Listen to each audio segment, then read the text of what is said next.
Tammy Meltzer. Good morning. This is Tammy Meltzer from Community Board 1. Thank you very much.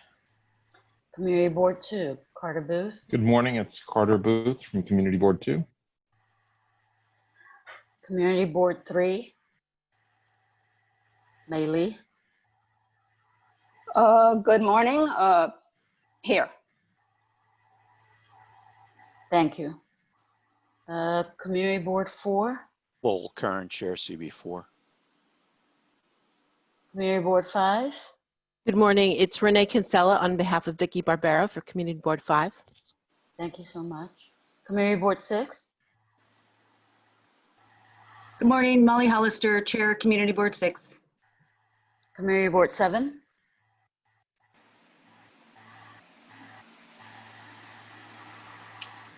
okay. Community Board 8, Alita Kemp, Community Board 8, good morning. Community Board 9,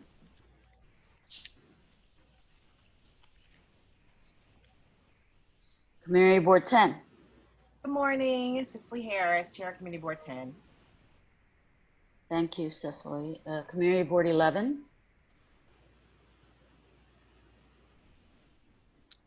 Community Board 12.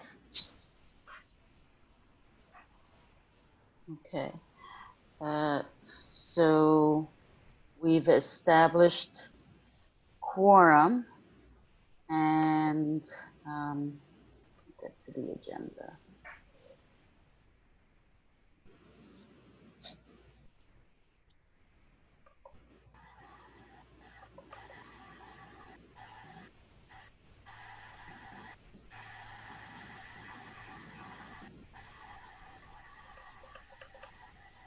Okay.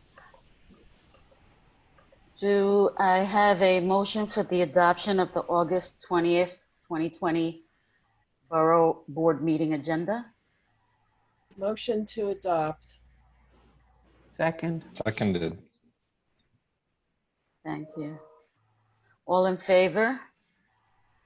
Aye. Aye. Aye. Aye. Aye. Aye. Anyone against? Anyone abstaining? Okay, the ayes have it. Motion passes. Adoption of the July 16th, 2020 Borough Board meeting minutes. Move to adopt. Second. All in favor? Aye. Aye. Aye. Anyone opposed?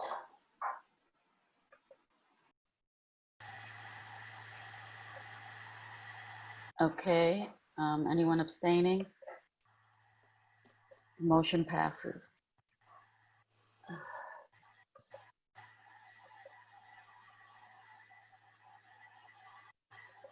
Okay, there we go.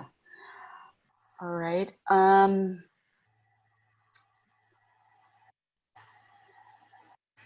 Dorothy, we still have just a few more minutes, and unless you want to get started, Dorothy, on behalf of the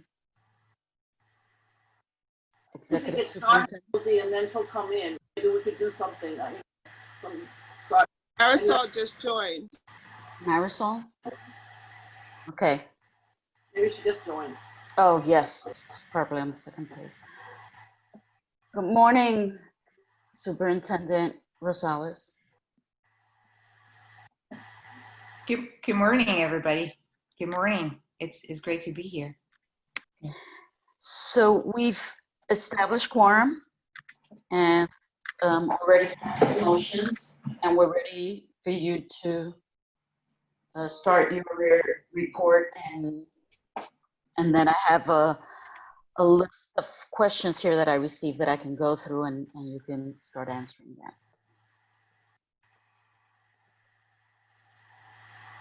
Can you see me and can you hear me? I'm so sorry. I'm having some issues. Okay. Well, good morning, everybody. So good to be here. Good morning, Borough President. Thank you very much for joining us. Thank you. Absolutely. And I just want to thank you for making us part of this. I think something that resonates with me through this pandemic and everything else that's come with it is the need to stay connected and in communication. So I really appreciate all of the different forums you've created for me to share the work that we're doing in Manhattan. So thank you. So I am actually joined, and like I said, I'm having some difficulty with technology. So I have some team members who have joined me this morning. Some of you know William Mark, my assistant, who's going to help me manage a little PowerPoint presentation that will probably take about 5 minutes, just to share with you sort of the extent of the Borough of Manhattan, our 6 districts and our high school district, just to give you sort of like a little summary of what we've been doing. And then I want to dive right into the questions that you share with me and any other additional questions that you might have. I know I am joined by my executive director, Stephen Aragona. Stephen, are you here?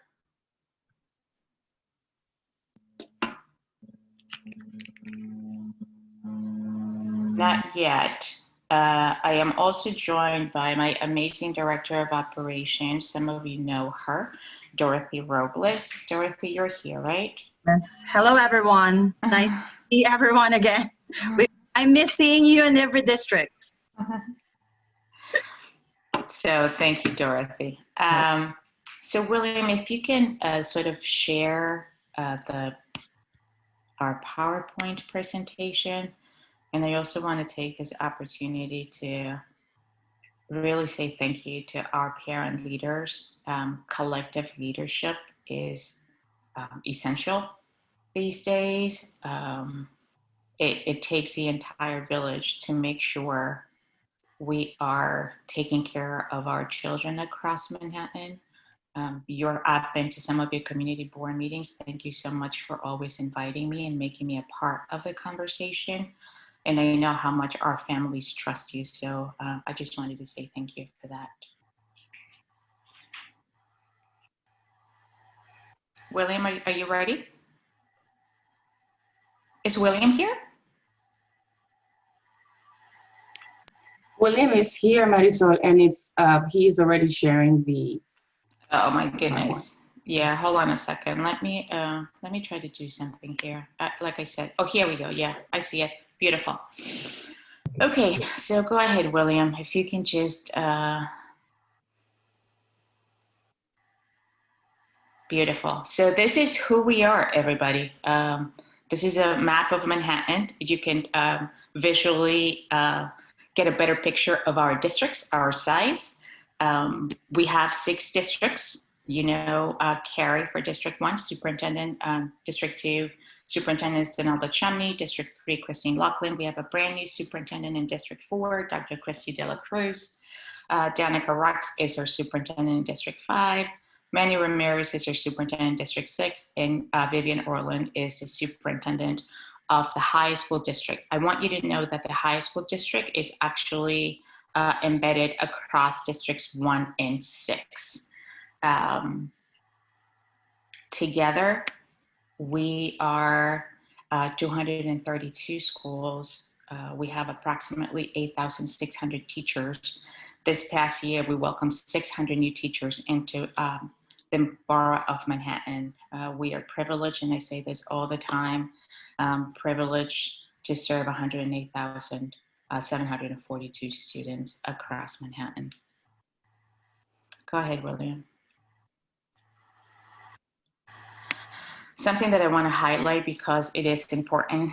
I know our president speaks very highly of our regional enrichment centers. They opened in March 23.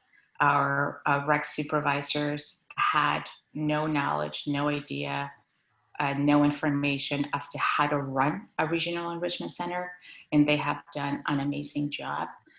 They've been serving up to 600 students. We actually have some of our own principals serving as these supervisors, and we have actually leveraged their expertise. Last week, we brought our 230 principals together to learn from our regional enrichment center supervisors and principals as to what it means to lead a site, ensuring that all safety precautions are met while taking care of our children and our staff. I also want to shout out our summer school principals. We've served 8,600 students. Super proud of our food staff. We continue to serve during the summer close to 90,000 meals. Across Manhattan, we have 57 meal hubs. Something that I wanted to share with you in case you didn't know, with something that we're very proud of in Manhattan, mostly because of the outreach that we've done collectively, actually with your help as well. When it comes to student interaction for remote learning, students who engage, we had 88% of our students engaged on a regular basis, and we were able to distribute close to 30,000 iPads. Go ahead, William. Okay, so I wanted to share a little bit about that learning preference survey, right? That was shared with families. And so we had 44% of our families across Manhattan who responded to the survey. It was a little higher than the citywide average, which was 42%. So if we do the math, we can say that 47,846 of our families responded to the survey. Of those 47,846 families who responded, almost 2/3 opted into remote learning. So 31,220 families have opted for remote learning. Something that I want to clarify here is students of families who did not complete the survey will be provided with a blended learning program. And if parents choose to opt out of the blended learning and go into remote learning, they can do so. Go ahead, William. Okay, so I just want to talk a little bit about the models, and I don't want to confuse you because they get very confusing, right? But I do want to share some high leverage summary. So principals had to determine their capacity for blended learning based on the capacity of their building to maintain social distance, based on students who are returning to school, and based on the staff that was coming back to school. So we aim to provide in-person instruction to at least 33% of students. So I'll share in a second some of those models. And what's going to be really important is that when we speak about the capacity of the building and the social distance, is that we make sure that no more than 12 students are present in the classroom to ensure that we maintain social distance. Go ahead, William.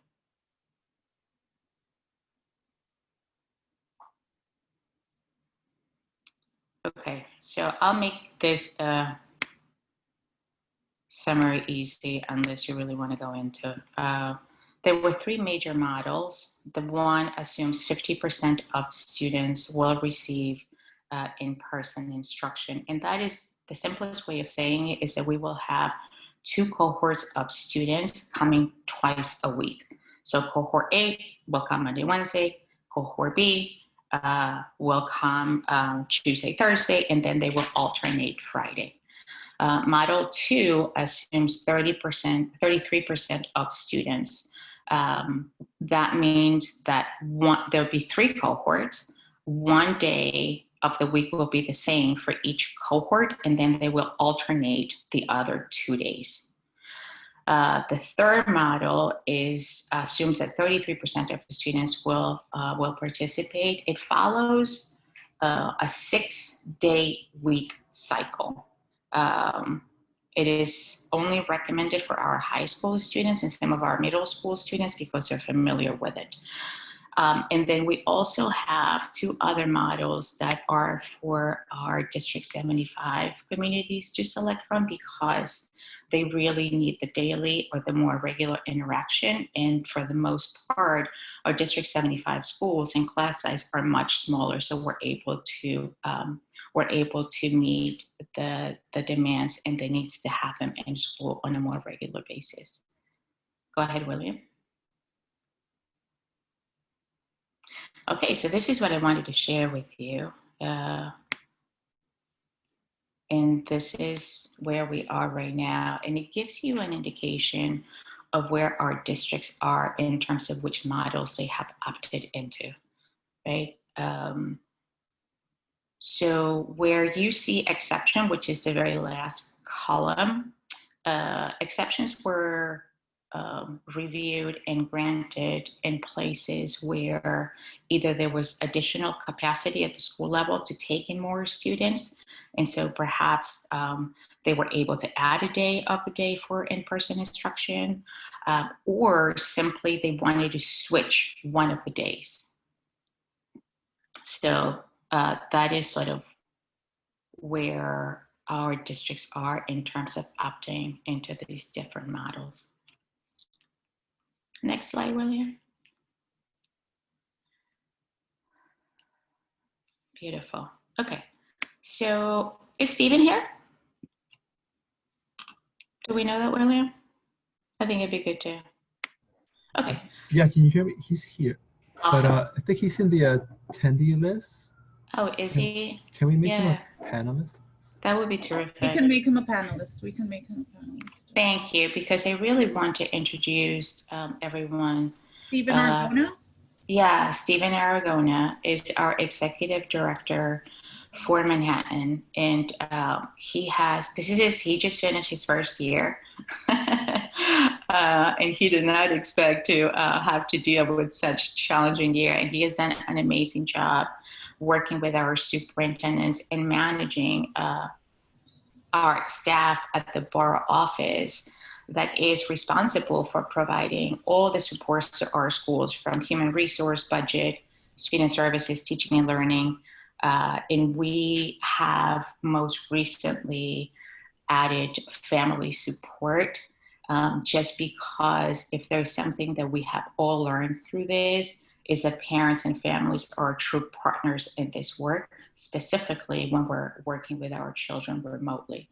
And so, Stephen, maybe if you can just sort of like briefly maybe talk a little bit about the workshops and the trainings that we're providing as it relates to teaching and learning, or the supports for principals, and then maybe just share some of the family workshops that we're really proud of.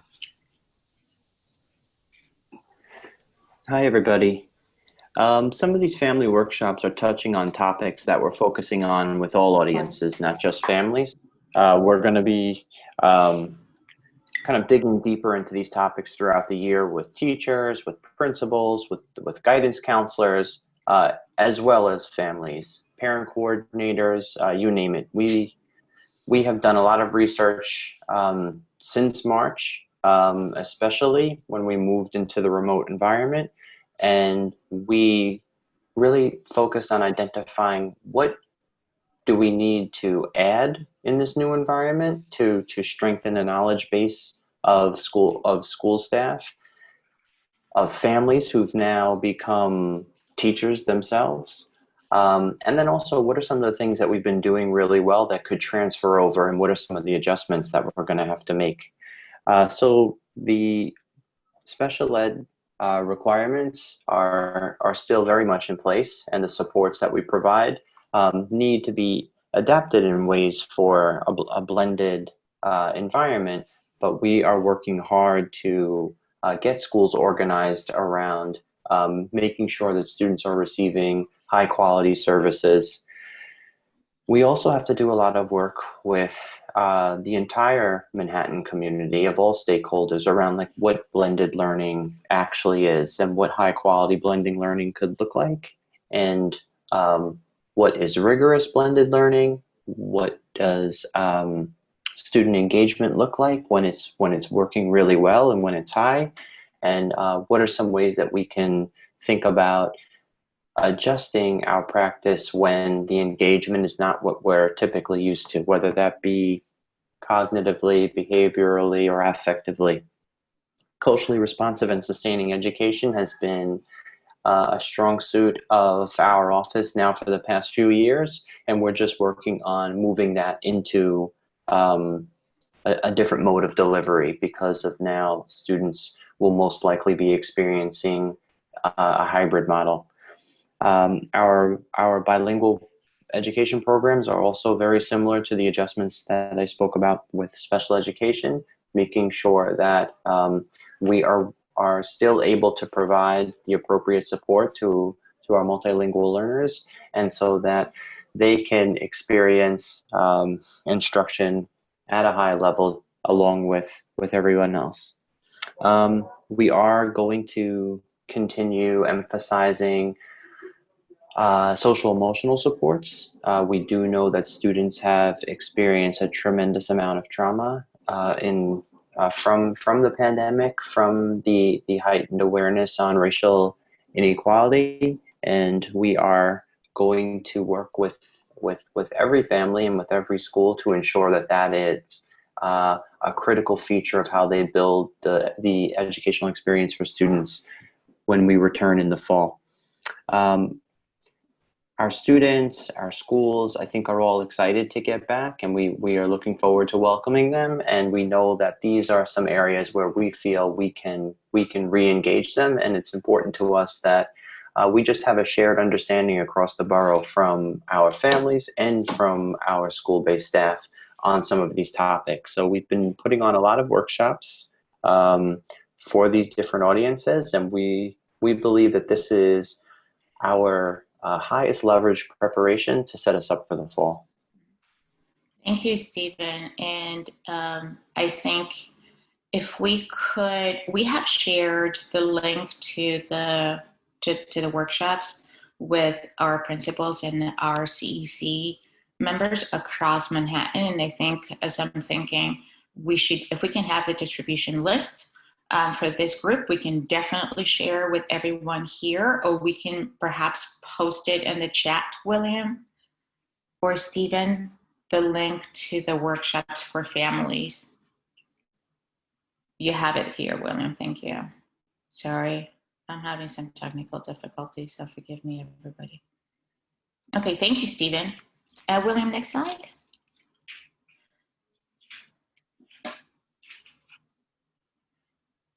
Okay, so are there any questions that you may have based on what we've just shared? If not, I would love to just move on to answering the questions that you sort of sent, because I know there are like lots of inquiries and concerns and, you know, a level of anxiety.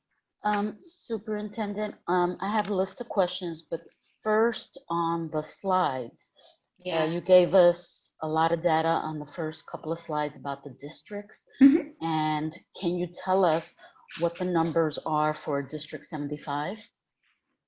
So District 75, I will definitely get you the data. You know, District 75 works independently across the city. I will definitely drop in the name of the superintendent, Kettler, and his email address if anybody wants to reach out to him directly. I am more than happy to get the data for District 75 and send to you. Know that for students with IEPs that attend these districts that are not strictly in the District 75 would fall under these numbers. And so I will definitely send you the number of students with IEPs for each district. I can do that. Thank you. Mm-hmm. So I'll ask you the questions that came into us, and then you can answer them, and then we'll go through the questions that have come up in the chat. The first question is about PPEs and how it will be distributed and to whom. How will the schools be able to maintain the PPE inventory at hand? And how will the PPE equipment be paid for? Yeah, that's a great question and very pressing. And I'll start, and then maybe I'll pass it on to our Director of Operations, Dorothy, who's been so proactive and on top of this. So the DSF, which is the Division of School Facilities, is in charge in distributing all of our PPE supplies and maintaining a 30-day inventory, right? Our school administrators will be responsible for the distribution of the PPE to the staff and to the students. The funding for PPE will come from Central.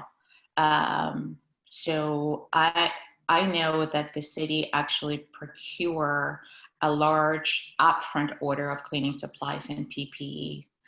These PPEs are being delivered to schools and will be in place prior to the first day of schools.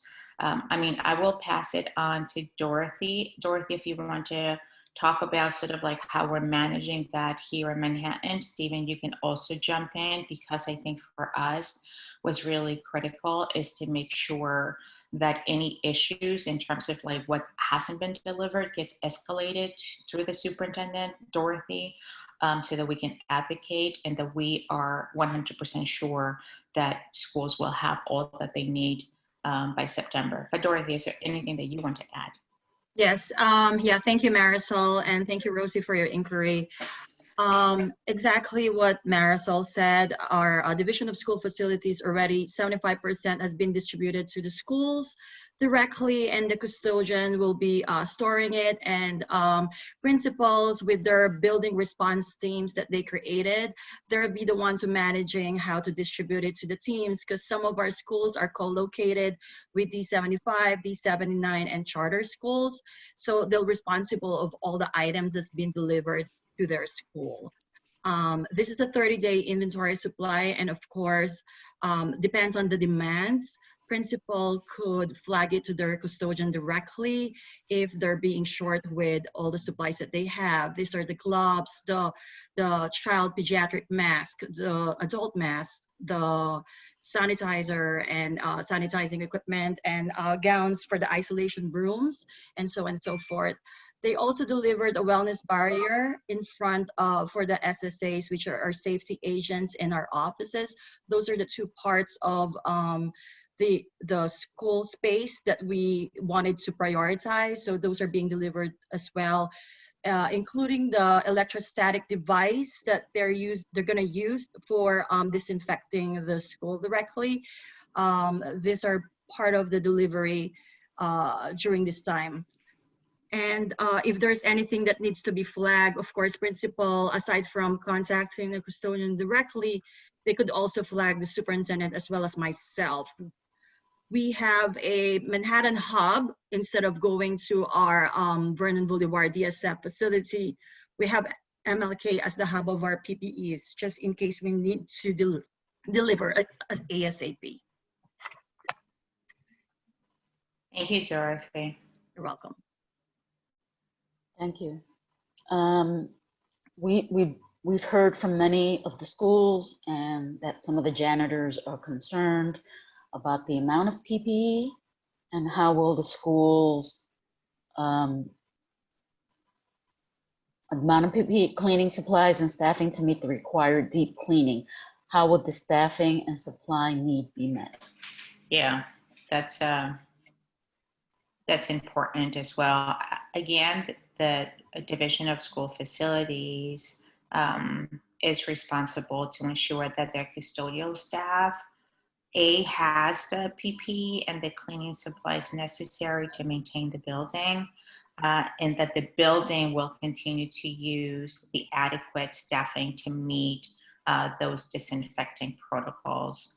I know that they're working to make sure that the custodial staff working schedules are adjusted, and that the custodial staff will be advised of any changes, modifications to schedules and responsibilities. Dorothy, I don't know if you want to add anything to that as well. I think it's custodians, Rosie. Just be a little careful. Yeah? Okay. Right. Thank you, Gail. And Marisol. Yes, our Division of School Facilities already adjusted their schedule. We are all aware that after the school the students occupied our schools, every evening, just like in the regional enrichment centers, we disinfect every night to make sure we're ready to go for the next day for service. And we are ready to, we already have funds set aside for that to give an overtime to our custodial engineers and their cleaners. And by the way, just to add, I'm sorry, just to add, the electrostatic disinfectant actually is like amazing. They you know, they're giving training already to custodial engineer. And for the whole entire building, I was just in M50 in District 4. They just like show it to us for an hour and a half. The entire building was disinfected. Thank you. I have a follow-up question to this. What if, you know, you say there's going to be a 30-day supply. What if the supply goes short and the new PPE has not been delivered and the other equipment? What would happen in a case like that? That's good. There's going to be a hotline for principals. Will be active Monday through Friday, where principals can request that additional health and safety supplies from the DOE immediately. And you know, you heard Dorothy. We have our hub where if there is a need to deliver additional supplies, we can always go. You know, Dorothy and I can drive there, or Stephen can drive there to deliver the supplies for sure. I think for us, Rosie, is, you know, and something that I so respect about our borough and our team, is that we've been hands-on from the very beginning, right? As we were receiving the guidance, we were mobilizing our superintendents and our director of DSF and our directors of safety and our DIIT people to make sure that we have systems and structures across Manhattan to help our principals. Our principals are doing an unbelievable job. I mean, what they're trying to do is magic. You know, either like we have a lot of flow of information and then we have still so many unknowns. And so it's been very challenging for them. We understand that.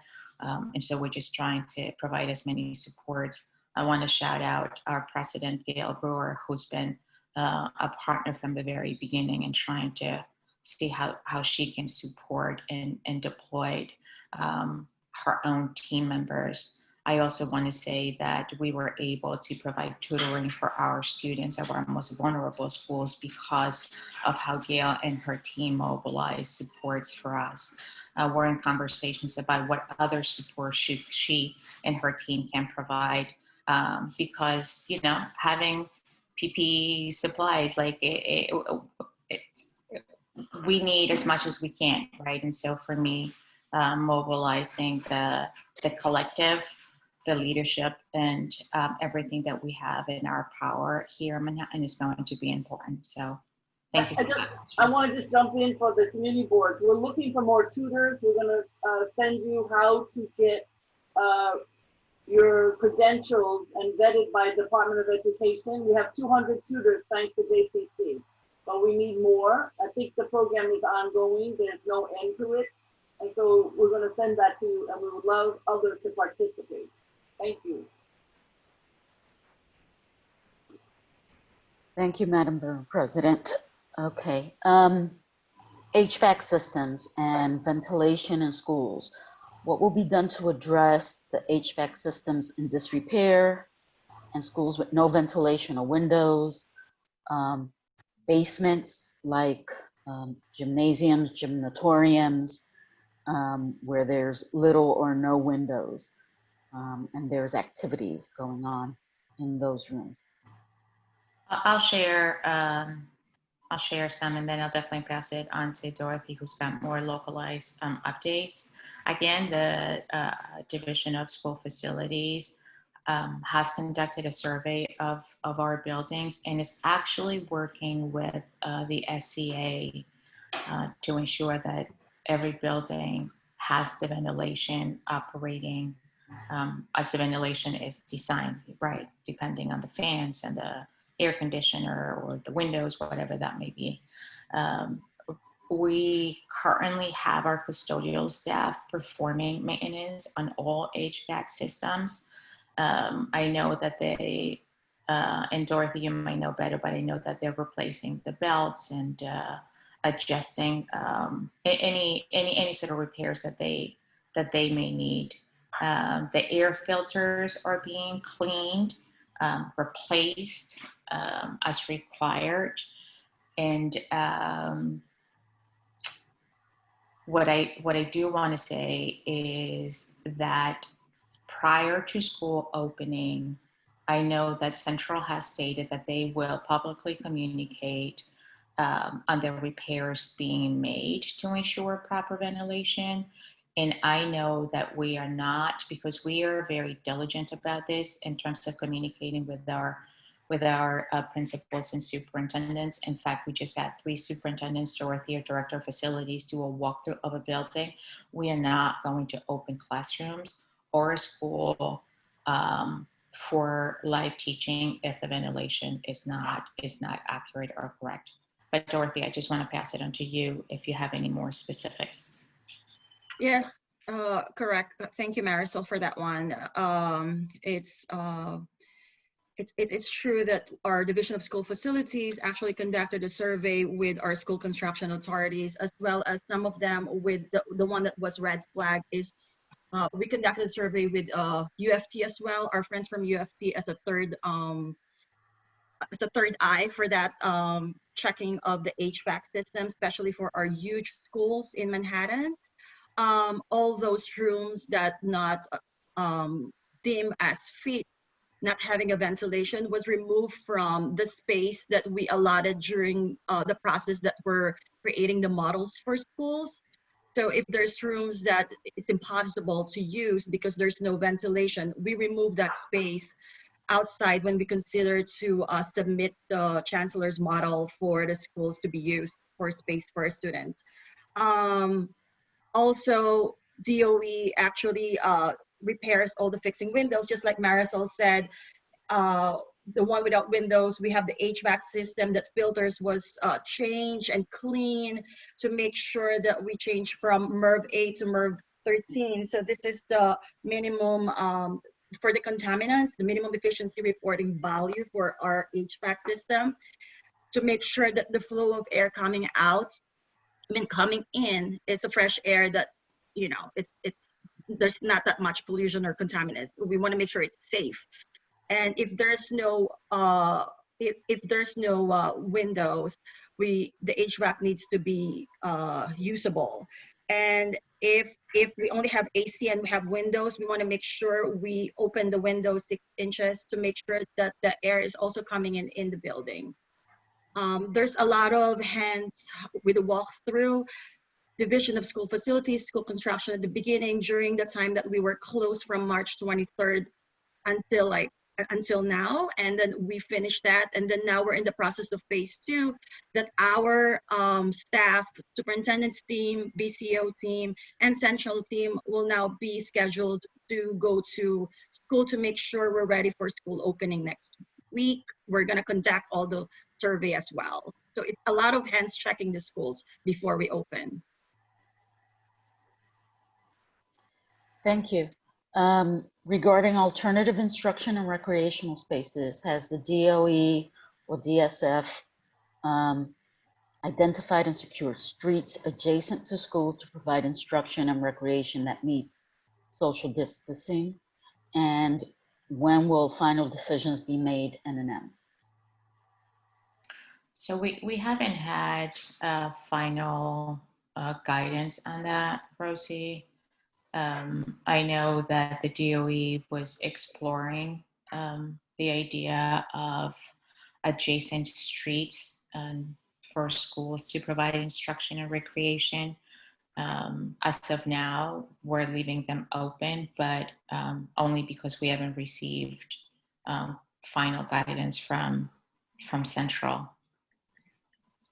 We're swamped with calls for streets, so we're pushing DOT, and we can work with the community boards on that. It's ridiculous not to open the streets if the school wants it and it's open, et cetera. So just so you know, we all need to work on that with the community boards. Regarding busing, what is the status of the contracts and how is social distancing going to be handled? How are children in need of paraprofessionals being assisted during busing, given the funding cuts to those positions? And how and who will monitor children who may become infected with COVID due to riding in school buses, especially if children attend different schools? Yeah, that's, we're definitely waiting for guidance around that. I know that the OPT, the Office of Public Transportation, is currently in negotiations regarding busing contracts and are working towards those contracts for students by the first day of school. I do know that children will have to adhere to social distancing policies. I don't know what those will look like on the bus, but I know that they will have to. Yeah. And the other thing that I do know is that if there are siblings, right? If siblings are taking the bus together, that they will be allowed to sit together, but everybody else will have to adhere to social distance. I don't know what that would look like yet because we have not received that guidance. Dorothy, I don't know if there's anything that you know in terms of OPT at the moment. Thanks, Marisol. Yes, we're waiting for more guidance from them, but just to let you know, while we're waiting for the guidance, our BCO, our Manhattan Borough Office, we actually being proactive to make sure that all our students are in are routed already, just in case everything goes smoothly with the contract. So they're ready to go. We're just waiting for Office of Pupil Transportation. And especially our special ed population, they are being prioritized, and our student in temporary housing, we put them in the system. They are ready to go. We're just waiting for the back contract. Yeah, thank you, Dorothy, for sharing the work that we're doing at the BCO, for sure. Yes, that's behind the scene that our two ladies is actually doing in the system. We want to make sure we place them on routes, and we're just waiting for the yellow bus. Yeah, exactly. I think the other thing, Rosie, here is that, we're asking families, and this is part to the collective effort, we're asking families to check their child's temperature before they leave the school. I know that Central is working on this big campaign to make sure that everybody is aware of that. I know the chancellor has stated that, they're purchasing thermometers to give to families who really need them. And I think that the daily health screening for students is going to be really critical, and children who have a fever or are sick will need to stay home to sort of prevent, right, possible interactions on the bus.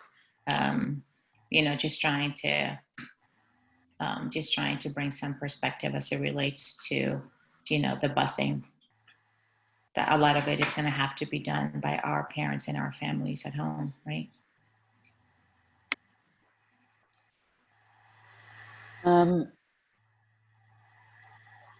Moving on to the next question. How is DOE ensuring that children with IEPs who require OT and PT and other related services will receive them, whether they're in the school or at home or in a blended program?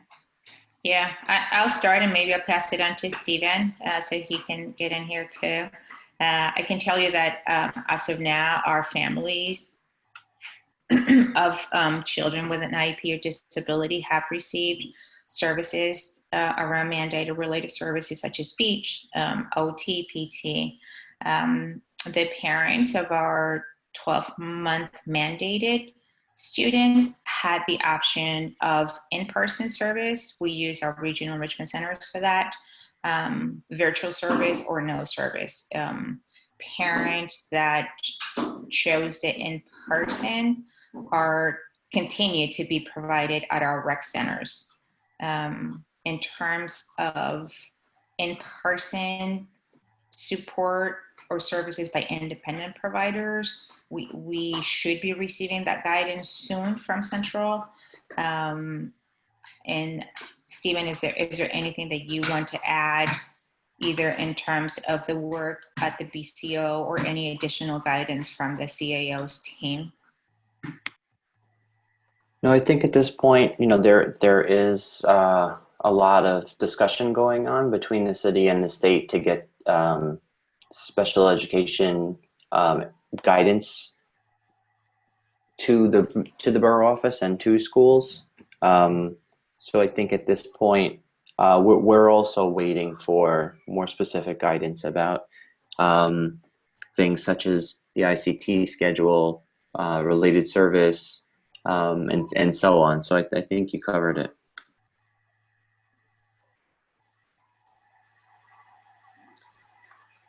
Thank you. Regarding outreach and technology, what is the strategy to get learning devices out to students? Which students are eligible to receive learning devices? What is the strategy to locate families that are not responding to the surveys about remote instruction or needing learning devices? What will be dedicated? Will there be dedicated staff to locate these families? How are children in transitional housing and shelters being supported?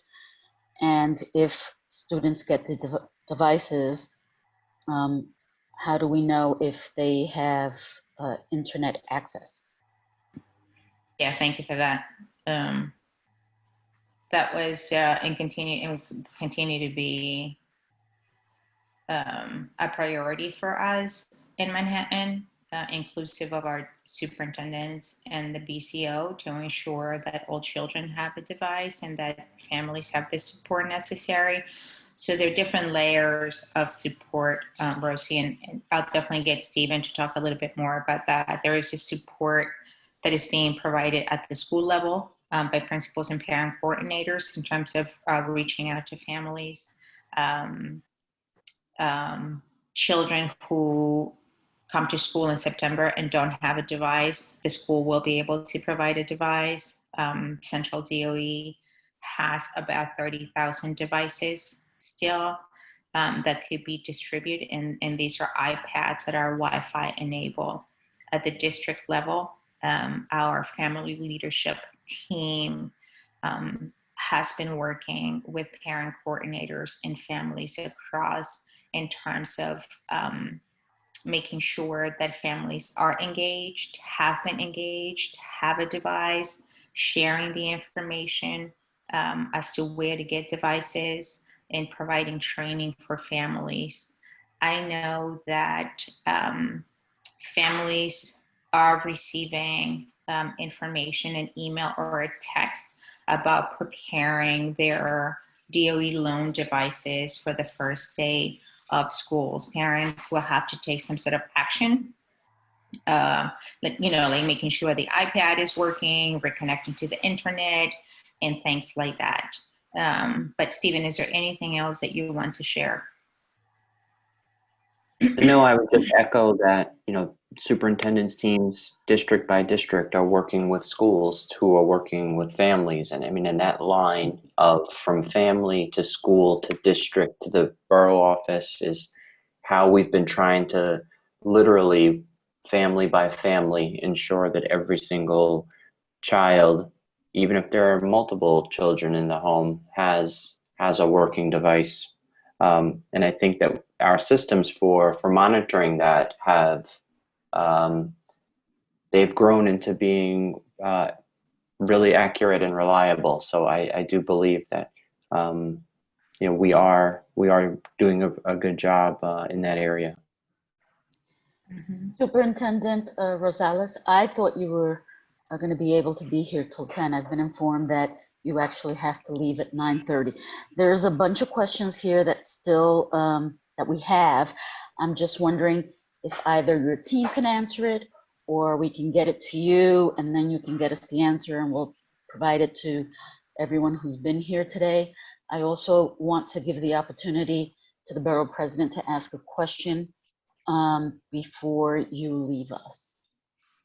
I could definitely send you answers to the questions. I can come back anytime you want me to come back with the team. If Dorothy and Stephen have the time to stay here for a little longer, by all means, we're here to support you and serve the community. So yes, I have to leave at 9:30. I'm sorry, I have a meeting to go to, but Stephen, Dorothy, I don't know if I didn't check with you. I'm so sorry. If you have the time to stay for a little longer, or we can just send you the responses, Rosie. And absolutely, Madam President, you can ask anything. I'm not a grandmother yet. I will be a grandmother any moment. Not yet. I'll let you know. I'll send you a text. Rosie, did you want me to ask something? I didn't hear what you said. Yes, the superintendent has to leave, so if you want to ask her a question. I'm on 2 Zooms and I'm holding my speaker because it's got a short. So I hope you can hear me. So this is the question. I have talked to a lot of principals. One of the questions is very specific, the learning center. So I was at a quote unquote learning center a couple of days ago. They work with a couple of schools as a nonprofit without getting into the name. So they're afraid they're going to get, in that case, they know, Mrs. Jones, Mrs. Rodriguez, and Mr. whatever, so they know what the students are learning and they can follow up on the days that the kids are in that school, in that nonprofit. But what the hell are they going to do if they have 10 schools sending kids and they don't know how to academically support because it's hard to be in touch with all those principals? I don't know if that's you or the central that can't make a decision about anything. That's my word. Do you mean when families return to school or at the rec center? No, families are in school. They selected blending. Okay. And Tuesdays and Thursdays, they're at the nonprofit. And the nonprofit, if they got 10 different schools coming to them, they, to me, I'm interested in academics. I know we're all trying to be safe, and that's important. But we're not learning a goddamn thing the way we're doing it, and we're going to end up with a terrible year. I don't care what anybody says. So the question is, when you're in those 2 days, because the private schools are going full time, the Catholic schools are going full time. I don't know what the hell the charter schools are doing, but I'm worried. Yeah, I'm worried. I'm worried. No, that's a legitimate, valid point. And you know what? I actually, I'm going into a meeting at Central, so I will definitely bring that up, because what I hear you say is on the days that students will opt into the childcare, any of these programs, agencies, we're going to get kids from different schools, and there goes the idea of keeping them in a cohort, right? Exactly. Yeah. Okay. Yeah. Right. I mean, and the learning centers, that's what they're called apparently. They have no idea what they're getting at all. Maybe some do, but I've been at 2, and they have no idea. The other thing is, just so people feel about the ventilators and so on. I don't trust DOE. I'll say it right up here. So I call the custodians, because I had them as my students over the years. I know them all. And the issue is, they actually feel, which I don't, at UFT will decide, but they feel that they can handle the ventilation and the open windows and blah, blah, blah. I don't know, but I'm just letting you know. From the union themselves, they feel comfortable. I may not, parents may not, but just so you know, I talked to like 10 different custodians, all of whom were my students at different times. So that's what they said. But anyway, those are some, we've got lots to talk about, but I sure appreciate you and your staff. And William, don't forget about my Twitter. I'm going to call you. All right. Okay, Madam President Rosie, the team, all parent leaders, community board presidents, I mean, I can't thank you enough. And please, you know how to reach me. If you don't know, I'm sure William can post it in the chat. More than happy to come to your meetings and be in communications with your respective communities. So thank you very, very much. Please stay safe and stay positive and constructive for sure. So thanks, everybody. Thank you very much. Thank you. Superintendent, for joining us this morning. I just want to check with Dorothy and Stephen. Will you be able to stay on the call, or do you also have other meetings to go to? I'm sorry, I'm heading out as well. Okay. Dorothy? Yeah, I'm so sorry. If only I knew, I will give you 24 hours of my day today. But feel free to send me all the questions, Vanessa. You know where to get me with all operations. And I wanted to thank everyone for all your support, to all our principals and superintendents in schools. We'll be in this together, and I will try to answer all the questions that you're going to send me. I know someone already posted in the chat.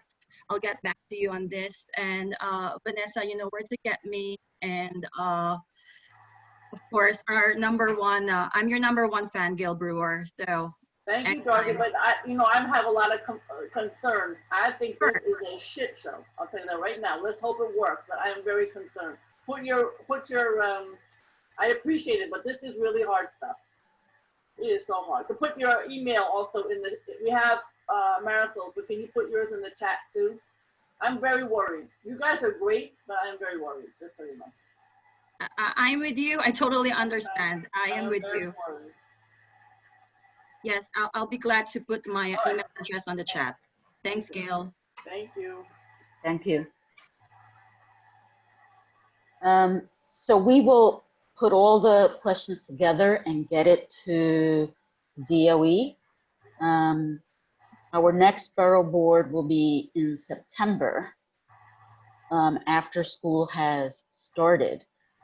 So I don't know if people want to have the DOE back. Maybe we could try to schedule something at the end of this month or beginning of this month, in addition to this, today's meeting, to get the actual answers to the question via Zoom.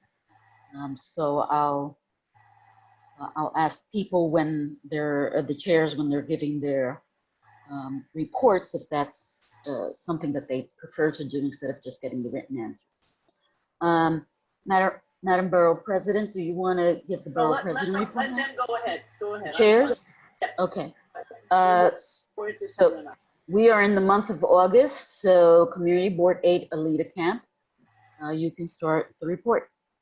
Thank you, Rosie, and good morning, everyone. We don't meet in August. We only have Street Life and Landmarks meeting, but we have the same issues with North Wales expansion or planned expansion that we've had. Thank you, Madam Borough President, for reinstituting the task force. Let's hope they come in with their plans in advance. And we have the same issues that everyone else does. The racial equity, we started a new committee that will be working with some other committees on different topics, like I think voting and health issues in the community. The schools, obviously, so my vote would be to have this team come back and answer questions live. I think would be preferable. Sanitation is a big issue. For me, I'm wondering what the city should look like. And we're talking about doing a program on bringing back small business. The city could look very different after this virus thing.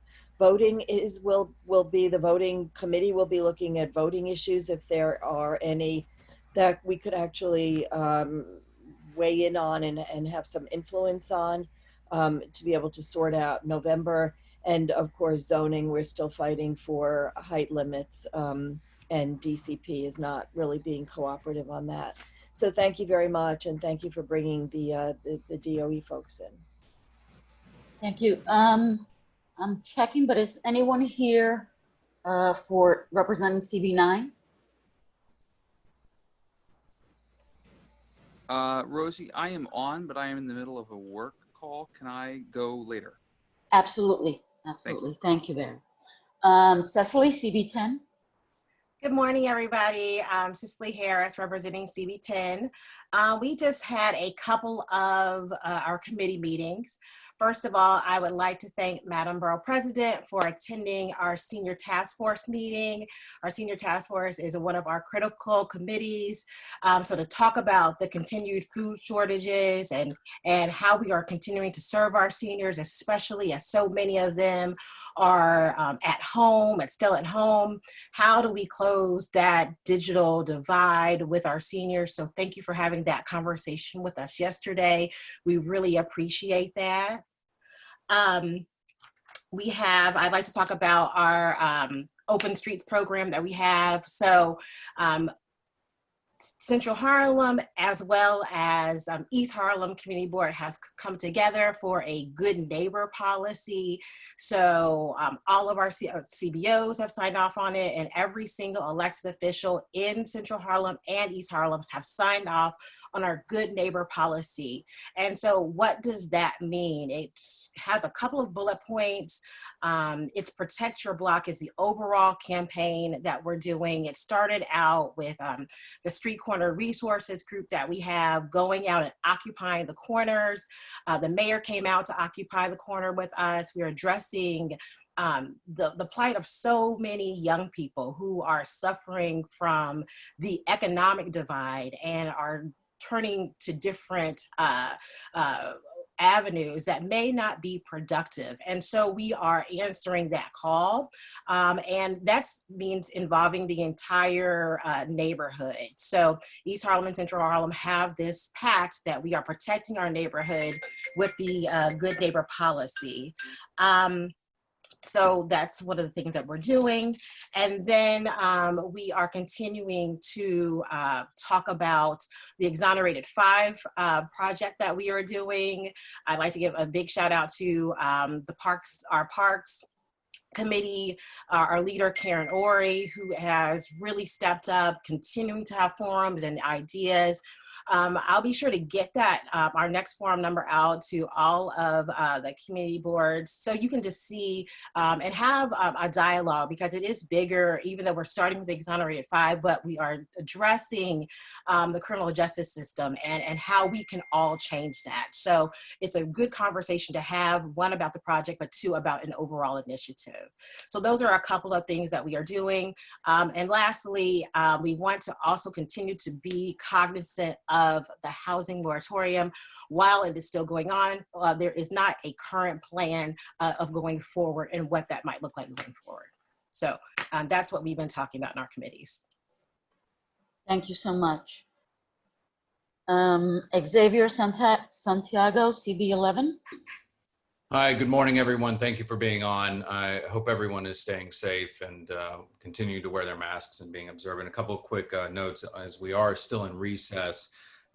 We are pushing with the census to get out the count. The Northern Manhattan districts have been completely undercounted in the past, and there's a huge drive, and we're reaching out to a lot of our NYCHA developments to make sure people are filling out the questionnaires or filling them out online, making sure that people know that regardless of citizenship status, you're supposed to fill it out, because if you're counted, those are dollars coming into our district. It's about representation. That message is getting across. We are ticking up gradually, but given the reduction and when we have to complete everything, there's a hard press on that. We also have one of the first open streets on 101st Street that we're to have this fourth weekend coming up. It was a slow start. It's on 101st in Lexington. We're a partial street closure. We had a little bit of turbulence because people misunderstood about the parking situation, but now that they do, a lot of the people who have been there 50, 60 years are very pleased to see kids coming out in the street, playing, supporting local businesses. Thank you, Gail, for coming by last weekend. Sorry I missed you. DOE, that is something I think we should definitely have them come back. I don't know if you saw the Bloomberg article when they were talking about all the independent and private schools and their approach using devices for remote learning, such as the OWL camera, which actually pivots on and swivels on its head to allow for more functionality and engagement with students who are doing remote learning with the hybrid system. Also, too, with the Catholic schools, and thank you very much for mentioning that, Gail, they have taken a emphasis, and this is something I think we should consider with our partnership in DOE, is they're doing their emphasis on emergent learners, K through 2. They used to be 4 days, Monday, Tuesday, Thursday, Friday. The superintendent for the Archdiocese suspended that and said he wants 5 days a week with a deep clean every single day. Cohorts A and B will be switching on a Monday through Wednesday, cohort A, then remote on Thursday, Friday. Cohort B will be in the buildings, and then they reverse it the subsequent week. So it's something we can, as we try to work together, that I would highly recommend we continue that conversation in DOE, and we will be taking that back when we return in the fall. Sanitation is an ongoing issue, obviously, because they have reduced the amount of pickups curbside on the avenues. People also, too, not understanding that alternate side in the schedule, not calling 311, and streets are becoming a just complete mess. A lot of neighbors are complaining about that. They are starting to enforce ticketing a little bit more in the neighborhood because of people's complaints. Still, we continue to remind people household trash should not go into those curbside bins. Thank you very much, Cicely, for mentioning the issues that are plaguing our community right now. There's been a lot of shootings in our neighborhood that I'm sure you've seen. We are working with all of our community partners to find deterrents and to re-engage the youth in the community so they can find better avenues to pursue during this time in the summer. Also, too, we're very concerned with housing, with the rent moratorium that we had passed with the resolution, and trying to get more of our community engaged and understanding what the ramifications are coming up. So that's the quick brain dump. Thank you very much. And I'll pop my contact details in the chat. Thank you so much. Community Board 12, Eleazar Bueno. Hi, thank you for the chance, the opportunity to give a small and concise report on what had happened in the past couple of months. I'd like to open up by saying give a special thank you to Gail, Aldrin, and Natalie for all the support that you've given us for the past couple of months in about every single activity that we've had participation on. They've been there, starting with a forum or town hall we had on the citywide noise complaint issue of the excessive noise in our neighborhood, in our community.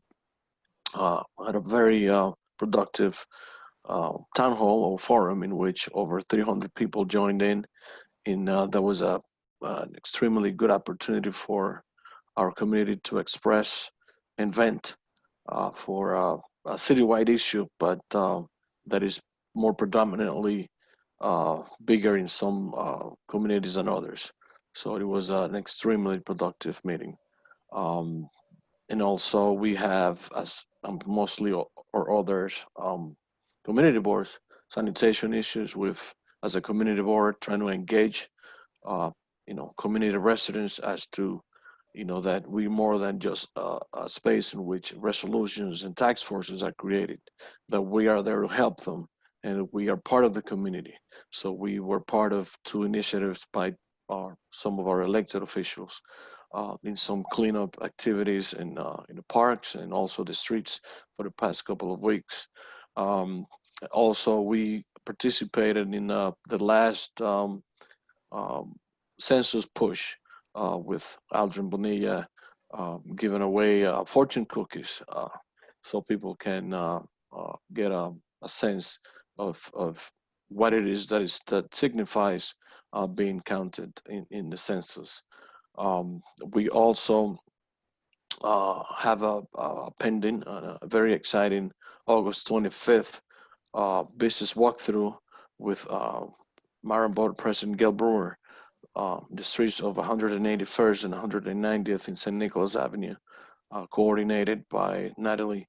And hopefully we can distribute plastic shields, face masks, and so forth, so that the businesses have a sense of, at least, that they have the office, Manhattan Borough's office, to support. And if they have any preoccupations, this is a great opportunity to do a one-on-one. Social distance is provided, of having that human feel of having such a special guest in our neighborhood to talk about their preoccupations and concerns. So it's supposed to be a 2-month hiatus, but it's been an extremely busy 2 months, and I'm sure that I'm leaving out hundreds of other things that our community board has been part of, with individual public safety meetings and parks meetings and health committees, and most committees have had meetings in these 2 months. But other than that, again, I'd like to express my gratitude to Gail, Aldrin, and Natalie for all the support that you've given us in this time of need. So thank you, Rosie, for the chance to speak. Thank you. I'd like to go back, Eleazar and Xavier and Cecily. I did not capture or ask if we should regroup another Zoom prior to the beginning of school through the Borough Board to have DOE come back through a virtual meeting. If you're in favor of that. Absolutely in favor. Thank you. Eleazar? Yes, we're good. In favor. Cecily? She may be on another call. Okay, I'll go back to her. Moving on, Community Board 1, Tammy Meltzer. Good morning, and thank you very much. I'll answer the first DOE question. Yes, we would love them to come back before the opening of school. There is a lot of questions that still need to be asked and answered, including the biggest one is, when are we starting? They never mentioned anything about the first day of school, so that would be, if we are starting, it would be good to know. So Community Board 1 has also been quite busy, including all of July, all committees met, and for August, we met on an executive team, as well as we have one quality of life meeting coming up. We are a little concerned because we're asking for Gail's help. New York Public Library has grab and go centers, that's lovely, but there are no locations within Community Board 1. And the Amsterdam location that is under construction, which is 1 out of 2 of our library locations, has made, we were confirmed, no changes in light of COVID-19 for construction for updated ventilation or any type of forward-looking contactless practices. So we're concerned about that. We're also concerned because there's no location in Community Board 1, how are you able to, we'd like to see every library reopen, get people back to work, get the slots open so kids and families can return books to the system and they can be better prepared for learning in the fall. So we're asking for the Borough President to help us along those lines. For our meetings, we are asking that open dining for the restaurants be extended to January 5th. Community Board 1, as many know, has a huge, huge amount of government and business in our district, and they have not returned yet. So we are losing restaurants daily and weekly for small businesses that cannot maintain because the businesses haven't returned. So we need indoor dining and we need to extend the outdoor dining, hopefully until the end of the year, if not till January 5th. We're also looking for some kind of commercial tax relief for our small businesses. And then there is a larger push now to take a look and reinvent the historic district in part of the financial district along the paper row. So it's, those are some topical things for Community Board 1. We have lots of concerns with open streets and schools because many of our schools are along bus routes, MTA bus routes, so it's hard to know how we can manage social distancing with additional space. We are looking for the parks to be able to be used and maintained. So our goal would be that all the parks and potentially POPs, if possible, are able to be used for schools, and the extended look at hotels that aren't reopening and convention spaces and being able to use those for the Department of Education as additional space to provide safety would be really important, especially in the densest neighborhoods. Did you get the list, Tammy, that we sent out of all the sites? Okay. Yeah, and we participated in sending them to you. Yeah, so, and they apparently paid attention to it, so we'll push it. Let me just say, in terms of the CRT, which is the commercial rent tax, I think we have a borough board, but I can't remember, but we should re-up the, we don't want the CRT in the borough of Manhattan. And if we haven't done a resolution or if we don't have them, we should do them because there are 2 new bills. And I'm co-sponsor along with other Manhattan council members. So we can send that around, but we should advocate for those bills. That would be great. We really appreciate that. So we are busy as everybody else is. The rise of homelessness is very scary in Community Board 1 and is not isolated as people are moving back, we hope, into the city, into our neighborhood. We are hearing, we're trying to get the message out, come home, come dine outside, and utilize the parks, wear a mask. Thank you very much. Thank you, Tammy. Community Board 2, Carter Booth, and would you could answer the question if you would like another. We would like them to come back. Okay. As well.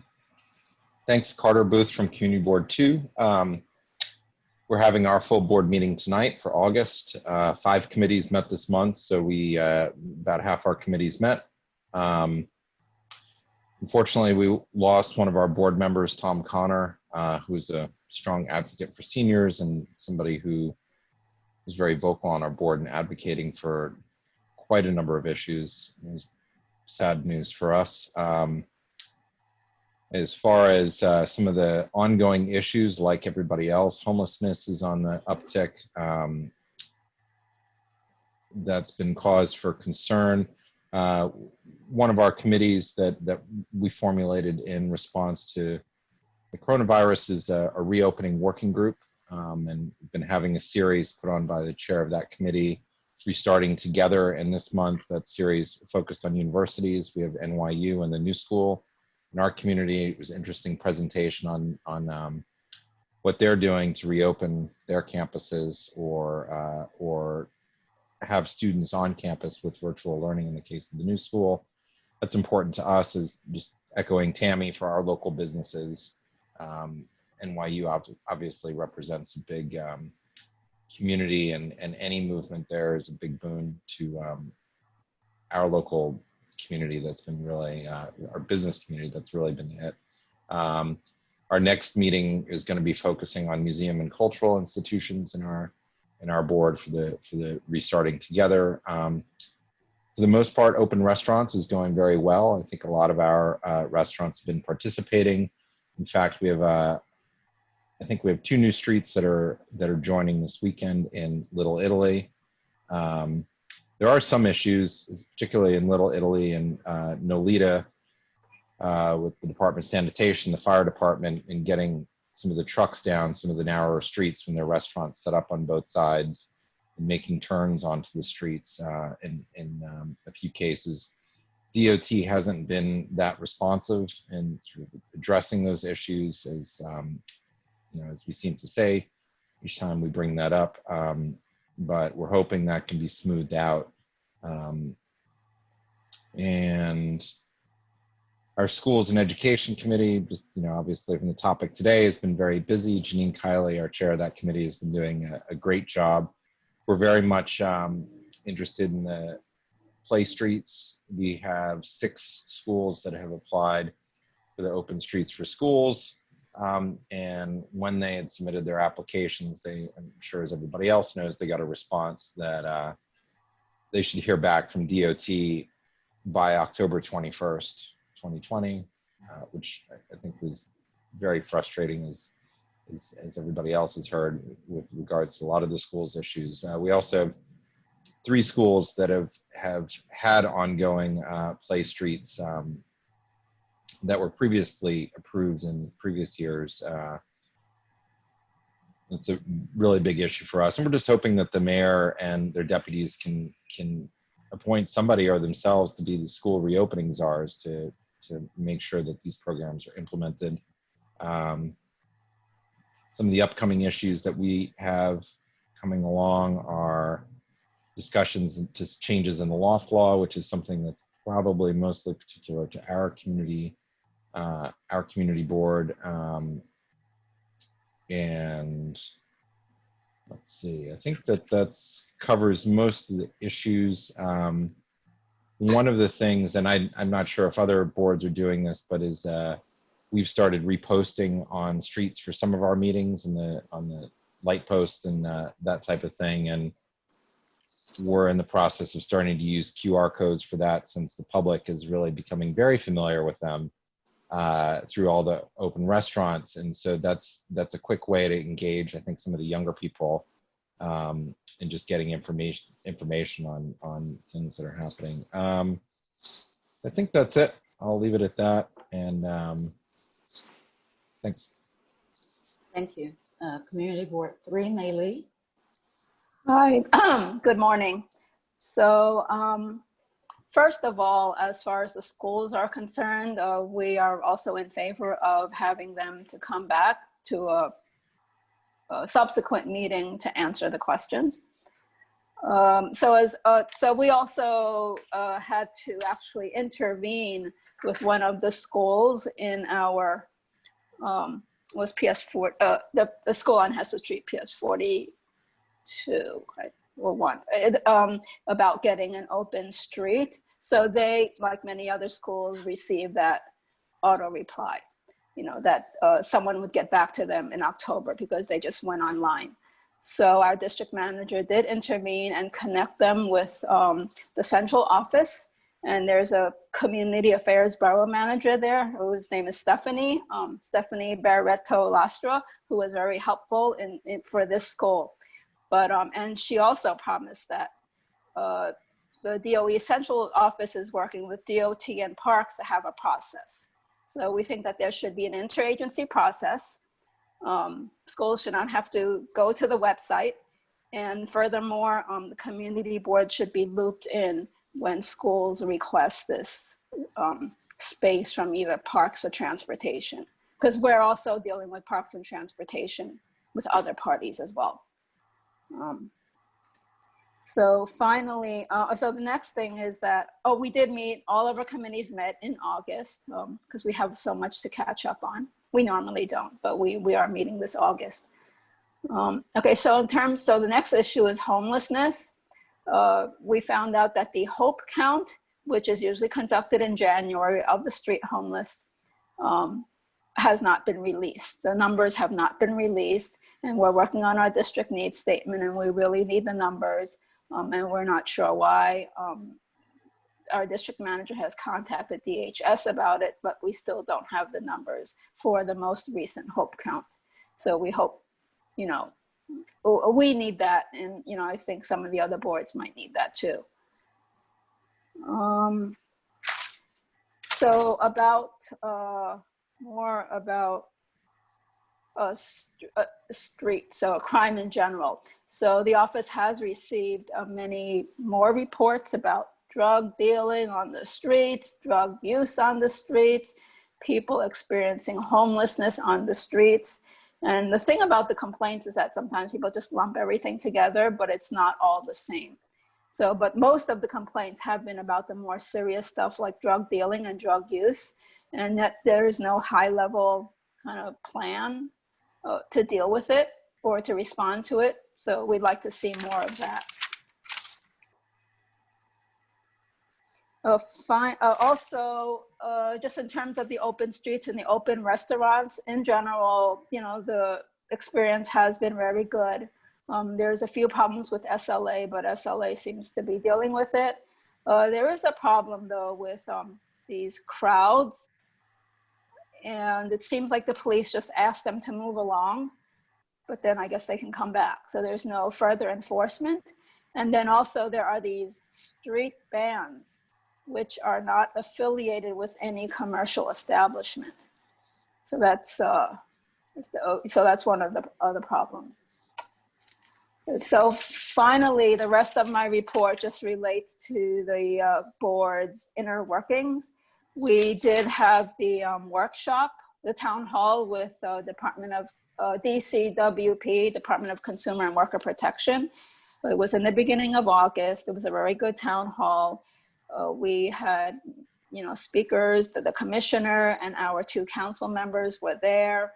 There were many good questions and questions about kind of new territory, that's a result of this pandemic. So they're, I think, still to be answered. So finally, yes, so we are going to be having we're preparing to have our first virtual board elections soon, or in November, but we're preparing for it now. So that'll be new for us. And I know that there's a workshop coming up. So, I think many of us plan to attend, and we will hopefully, I'm sure that we will learn from that too. Okay, that's the end of my report. Thank you very much. We'll also let you know there are some other boards who've had virtual elections already, and then we can put those boards in touch with CB3 to answer any questions about glitches or how they solve any problems. Hey, Rosie. Rosie, please. We did CB1 very successful. Happy to help. Or there's like a list of best practices, so.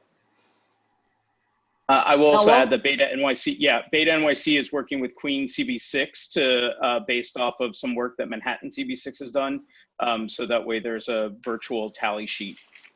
So we have we have one of our apprentices working on building a tool to do committee chairmanship voting. Okay. Rosie, do you mind if I jump in next for CB9, just because I've got a 15-minute break on the training I'm giving? That will be fine. Lowell will let Barry give his report. Okay, Barry? Thank you. I appreciate the flexibility this morning. CB9 has been very active over the summer. We have been conducting numerous town halls and forums via Zoom. We conducted a town hall with each of our precincts that are in our area, and we have another town hall that we are scheduling specifically for residents of the Grant and Manhattanville houses with PSA 6. And we have several follow-ups from those town halls, including, instead of doing a Build the Block meeting with the NCOs, the 30th Precinct agreed to do a neighborhood walk around with the NCOs and actually try to talk to people where they are. We love the Build the Block meetings, but we think there need to be additional outreach formats. We are also seeing problems with street trash and sanitation, and we have been in touch with them at our borough service or at our district service cabinets, but those cutbacks remain something we are not convinced is even that helpful, and in fact contribute to worsening conditions for other agencies.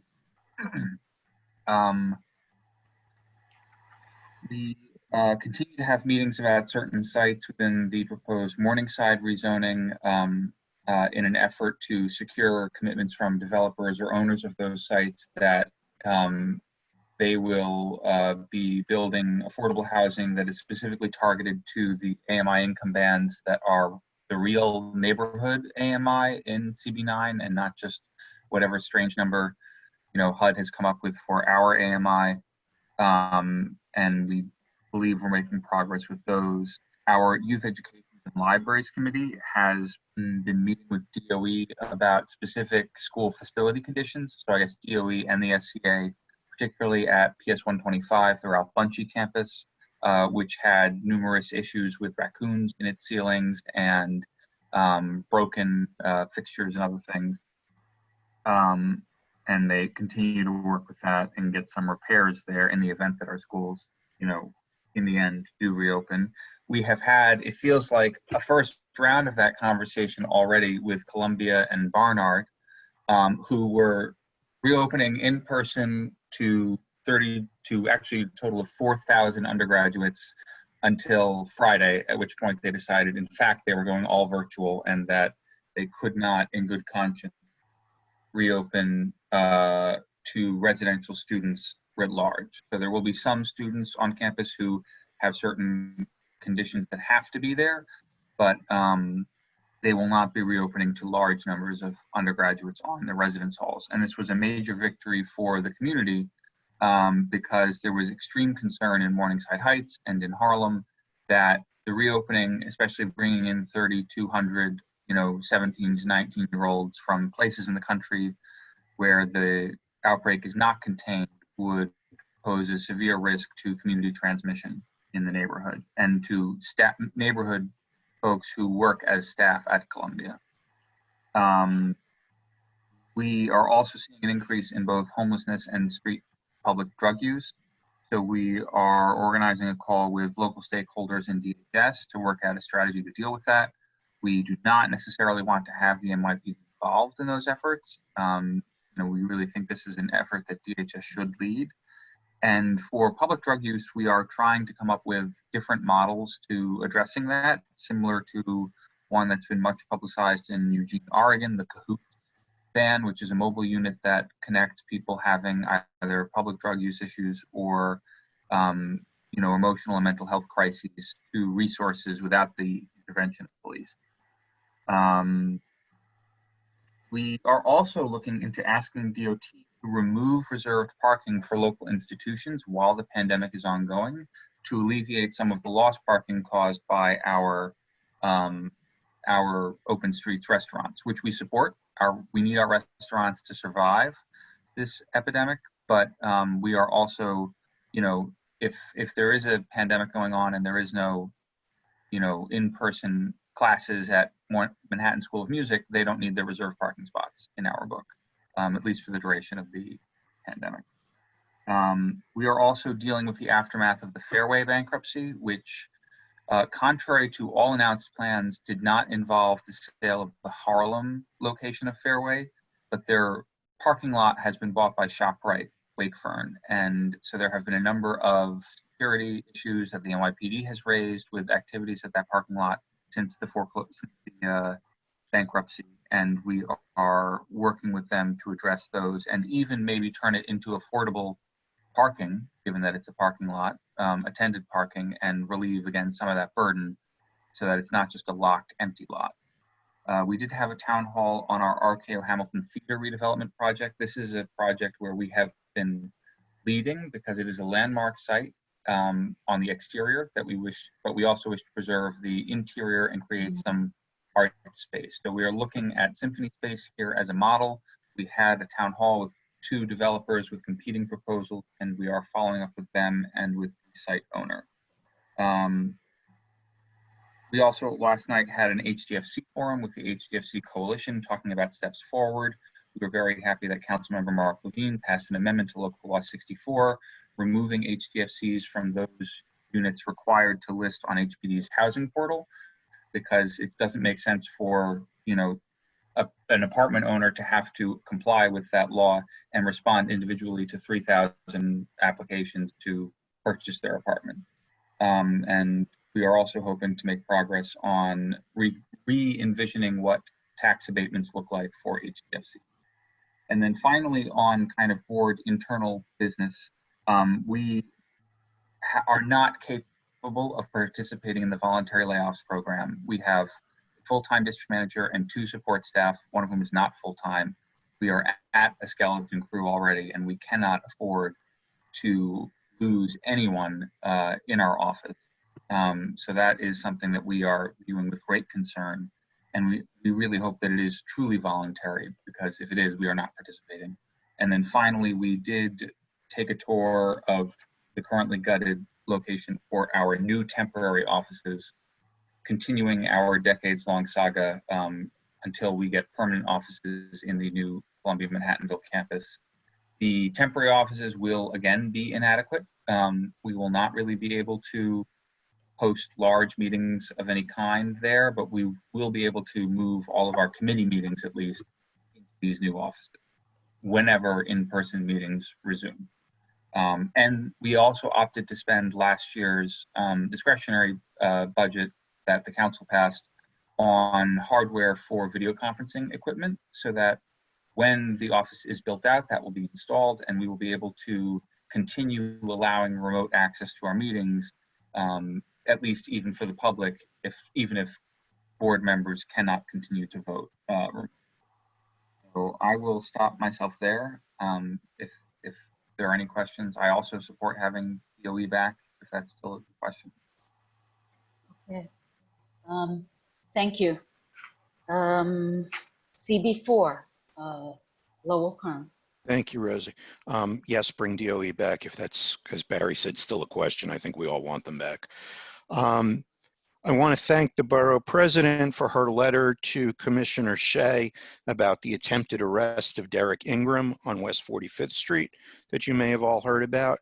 Our Social Justice Working Group is putting together a couple of letters on that, including asking the City Council to hold full public hearings into the events that transpired where the NYPD showed up at this man's home and attempted to arrest him without a warrant and threatened him and had helicopters flying overhead and did more than the NYPD has seemed to do in a month on one day. As I have been telling you all since April, and I know that Mark Diller is going to join in on this when we get to him, there is a definite problem with the homeless in the hotels. They have overburdened certain blocks, certain neighborhoods, and DHS is reluctant to even admit that there are people living in these hotels. The mayor stated earlier this week that they're going to start moving people back into shelters, but when we asked for details, we got absolutely nothing. The area in West 36, West 37th area between 8th and 9th has become a war zone. The restaurants in the area can't even do the open restaurants program because they have homeless people showing up and sitting down at tables and harassing patrons. And DHS has to change this. We've been working, we've been yelling, we've been screaming, we're not getting anywhere. At least the mayor seems to recognize it's a problem. Whether or not anything is going to change remains open. We continue to work with our colleagues at CB5 on the new Empire Plaza, whatever ESD is calling it, the mini city they're going to build around Penn Station to pay for a new transportation hub. The draft EIS has been commented on, and we're going to continue to working with CB5, and we appreciate their help on this. And finally, I'm going to again beg for help from the Borough President's office. There is supposedly a report about Pier 76, possible locations that the NYPD has submitted to the mayor's office that, again, every time you ask the mayor's office for something, it falls on deaf ears. We would like to see that report. We would like to see the other locations that they investigated to move the tow pound, and nobody wants to give it to us. And since I'm getting very ornery, I'm going to shut up before I say anything else that's going to really get me in trouble. That's fine. Thank Well, you. I don't know. Let me find, I don't know anything about the report, but let me find out. I did not know it. So thank you for mentioning it. Thank you, Gail. Thank you. CB5, Renee? Hi, thank you, Rosie. Yeah, CB5 has been particularly busy on the land use front. We reviewed the draft scope of the work for the Empire Development Complex, which is a land use action proposed by Governor Cuomo involving 9 city blocks. It calls for acquiring land through eminent domain and demolishing all those buildings on the block and upzoning them in order to fund the new Penn Station. We passed a resolution raising serious objections to the proposal, including objections to the very premise that funding an infrastructure upgrade of national significance should be funded by adding density in CB5 and CB4. And we also testified at a public hearing, and we're going to continue to work on this issue in the coming months. In April, the MTA reached a deal with New York City to start redeveloping the site of the MTA's former headquarters in the Vanderbilt corridor. And further north, the Rudin family is working on a full redevelopment of their building at 415 Madison Avenue. And it sits in the East Midtown Special District. And the building across the street, JP Morgan Chase headquarters, was the very first project to be redeveloped in the East Midtown Special District. So we're looking at all of those things.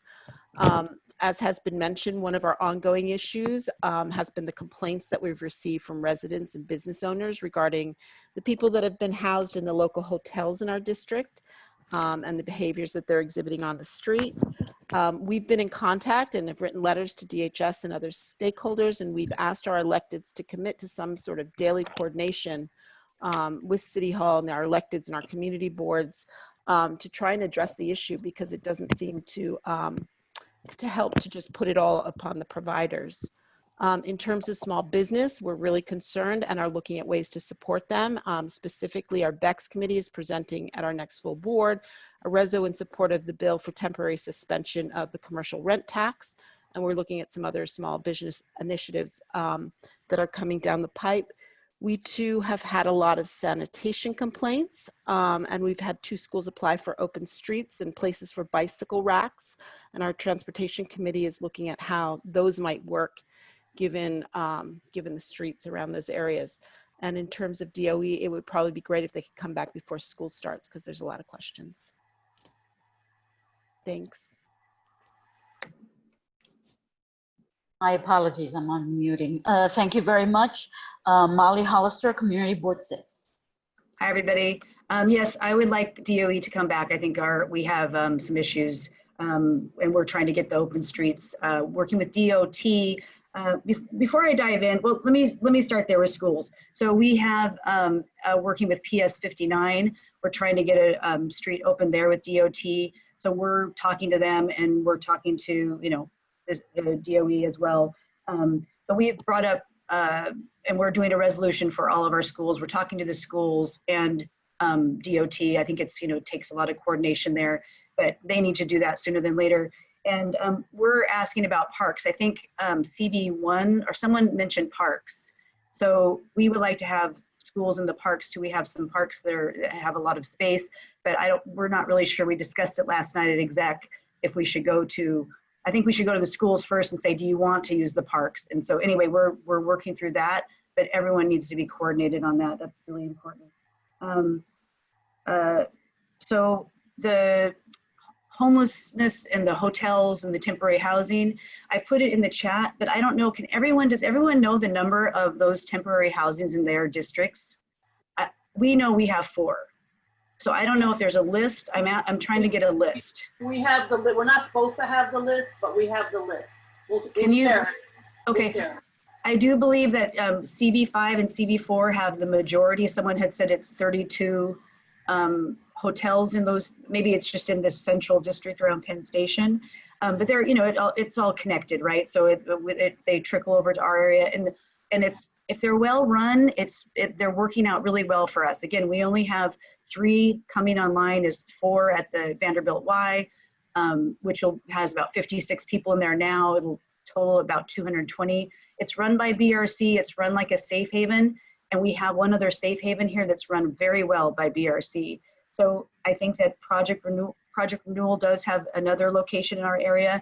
They give us contact information. They have supervision and oversight inside and outside the hotel.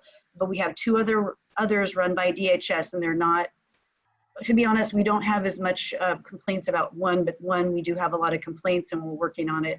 But we should all be talking about that because it is an issue.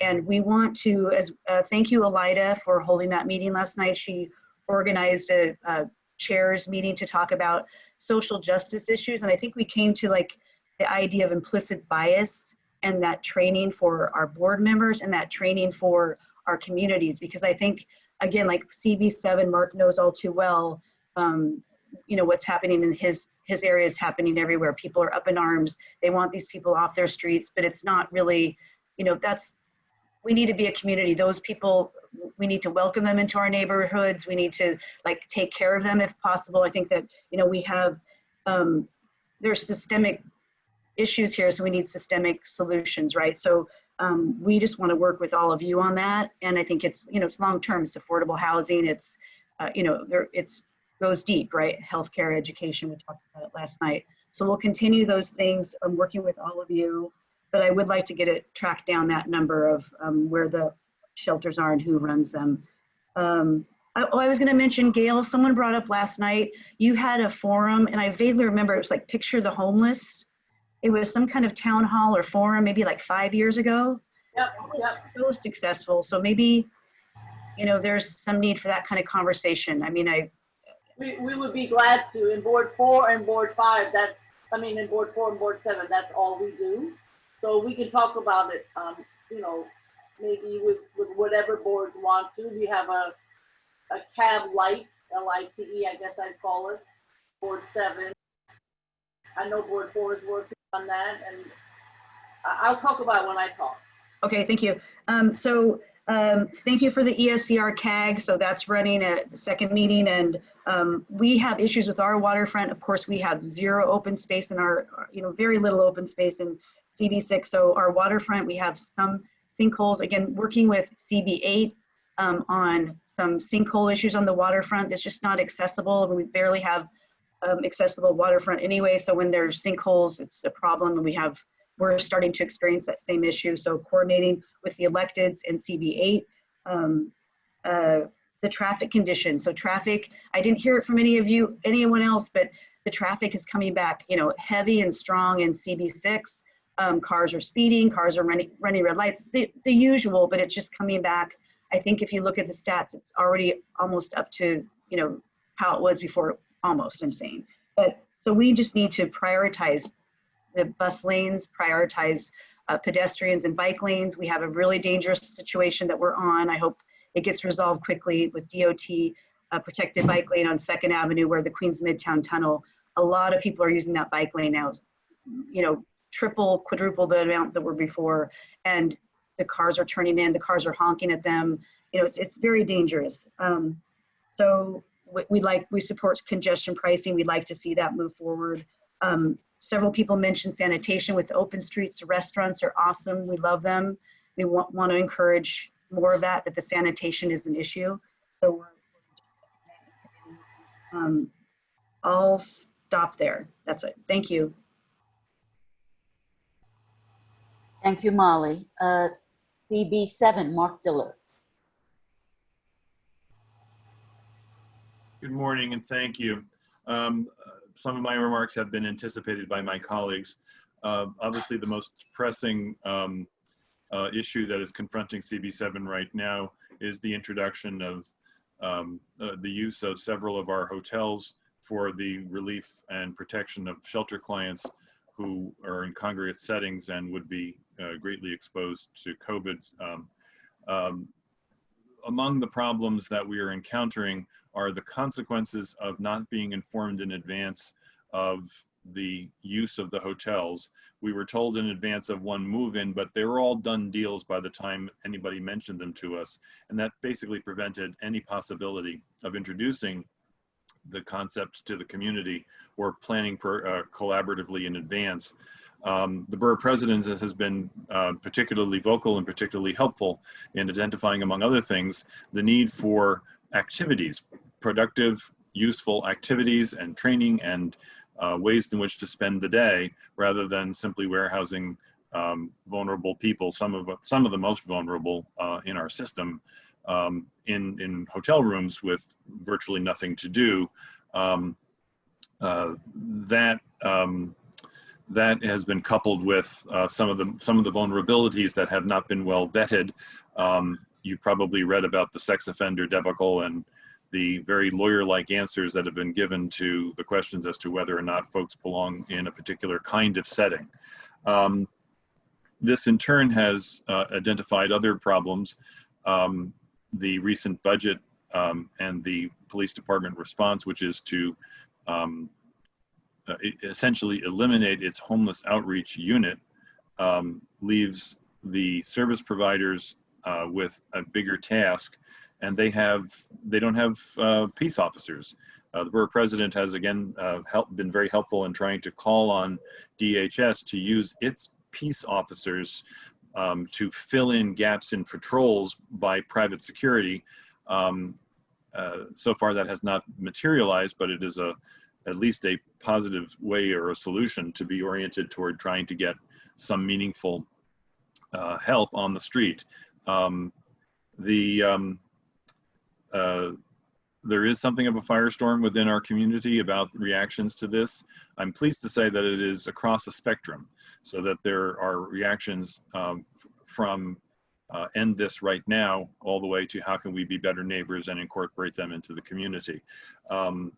This is an ongoing process and we're working on it. The Borough President and all of our elected officials, but particularly I want to give a shout out to April Adams, well, it's always dangerous to do that because there's so many people that are being helpful.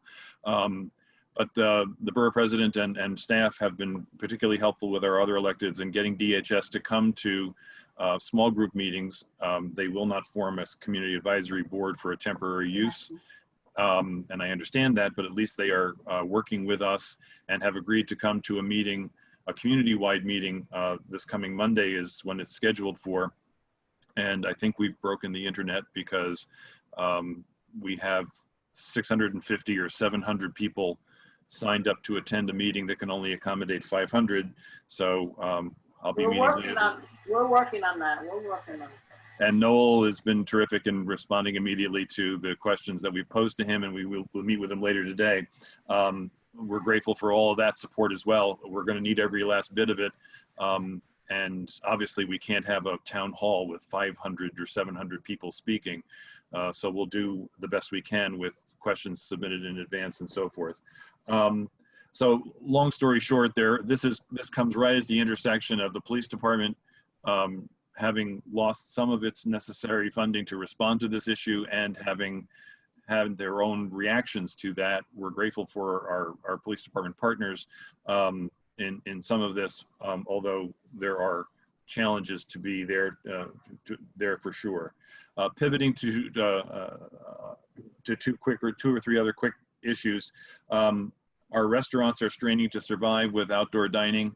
Part of that is the intersection of the shelter homeless, which should be distinguished from a long-standing uptick in street homelessness, although it is clear that when you introduce shelter client or shelter homeless into an environment, street homeless tend to gravitate toward it, as do, and I've been criticized for using this term, but I'll use it the best way I can. There are populations that prey upon both of them, that prey upon street homeless and they prey upon the shelter homeless, especially the chemically addicted folks in the Lucerne, who are seen as customers and clients by elements that are coming to our neighborhoods and are scaring some of our parents in anticipation of schooling. So the restaurants are feeling that with respect to active panhandling. You already heard about that from other folks as well. With respect to school reopening, yes, we would like them to come back, and may I recommend that we invite the Community Education Council leaders to be a part of Borough Board when they do come back. They're fighting the same things. The only thing I'll add to that, because other folks have I won't repeat, is that there seems to be a significant issue with respect to whether or not we have enough teachers to do all the things that we're asking the Department of Education to do. I know part of that is a union issue, and I think it's a valid one. But the idea that we're going to split cohorts and have some folks online and some folks in live classrooms, we need bodies, we need teachers, and even as I understand it, even if you empty out the reserve room, you would not have enough staff, let alone staff that might be certified or expert in the subject matter to be covered. You just plain don't have enough teachers to do it. And so I don't really know, it's very important to talk about the in-person safety aspects of it, but I think we also need to press for answers on how in the world are we going to actually have qualified people leading the most vulnerable way in which we can educate children and do it with any kind of effectiveness. And I want to echo, I want to echo 2 points real quick. Layoffs, we also have a skeleton staff. I don't know how we could make do with less or fewer, I'm sorry, back to my own education implications. And the implicit bias training that Molly mentioned is a great first step in trying to continue and not lose the momentum that we all learned about the effects of COVID, which are not just the health effects, but the disparate health effects. And they've exposed a number of other ways in which there are inequalities and inequities in our systems. And I think it's great that we're all trying to keep that momentum alive rather than have it be just a news cycle that goes on to the next. I'll stop there. I thank you for the time. Thank you. Rosie, Madam Borough. I'm sorry, before we hear from the Borough President, can I just interject? Because CB8 is putting on a program Monday night on preparedness, and we have Dr. Ted Long from Health and Hospitals, who is running the testing and tracing program to talk about preparedness. And we have an emergency room doctor from New York Presbyterian who is also going to talk about preparedness and potential new treatments. And then just to echo what Mark and Molly had said, we're urging the Borough President's Office to organize implicit bias training for the community boards first, and then we would like to bring it to the community. So it's something that more than half of the community board chairs participated in this conversation to talk about implicit bias training and other ways to approach on a borough-wide level the areas of racial inequity and social justice that we've seen and are trying to explore. So I'll stop there, but thank you for allowing me to interject. Thank you, Alita. It's 10:30. We're at the 2-hour, we just surpassed the 2-hour mark. We're going to go to the Borough President's report, followed by Council Members' report. Madam Borough President. Thank you. I'll be very quick. And all those people who worry about our city, who call me and who are quite challenging in their choice of words, I wish I could listen to you, because you're a really phenomenal 12 group community board. And I just want to say that very, very clearly. Okay, some issues. We are going to go, as I think you heard from Board 12, that we're going to go to a lot of the communities just to meet with businesses. We have the schedule. I hope you'll have it. Otherwise, we'll send it to you today. We're going to give out the masks, the sanitizers, and thanks to the chair of Community Board 12, face shields, particularly in Board 12. I also have a long list of others who want them, so we can talk about that. We also will do census outreach, everything that we can when we go to talk to the community. Such a walk was quite successful yesterday in Chinatown, trying to figure out, you know, if you are not able to have a business on your side of the street because of the fire lane or something, and it's on the other side, that's the only place it exists, then the state liquor authority won't allow you to serve liquor because it's not within your exact context. It's a lot of challenges. So that's a challenge. The second issue is the homeless, and I can thank all the boards who are focused on this. It's a very difficult issue. So what we have done so far is we've obviously walked around at Community Board 4. Community Board 4 has phenomenal leaders who are trying to figure out what to do. I do know that the hotel, as you know, Board 4 knows, I think, on 42nd Street, run by BRC, is closing. I think not because of any other reason, but two people have Legionnaires, so they're moving the entire population to Brooklyn. But the other hotels still continue to exist. I know that you had a wonderful, really active discussion at Board 4. I tried to get DHS to close one of the hotels because there's way too many people. I've walked there a couple of times. I see all the activities that are going on that are not appropriate. So all I can say is I'm working with you and your local officials. In Board 7, we have a letter, which I hope is up on our website. Otherwise, we can send it to you. Mark Diller was extremely helpful in putting it together. We must have had 10 different versions. But I think what it says is, please talk to us before you come to a community, because even though you're going to get opposition, let me give you an example. We could have worked with some of the local social services and faith-based to open up spaces instead of having no opportunity because we had no time to plan. Second, it turns out in one of the hotels, there is some space to have activities, but nobody had pushed or thought about it until, like, I don't know, 10 days into people moving in. That's craziness. And third, who knew to think in advance? There are street homelessness that are already have discussions with the local outreach workers. Then you have 3 or 4 different hotels. Now, who in the world is going to know who's with whom in terms of the provider or the outreach?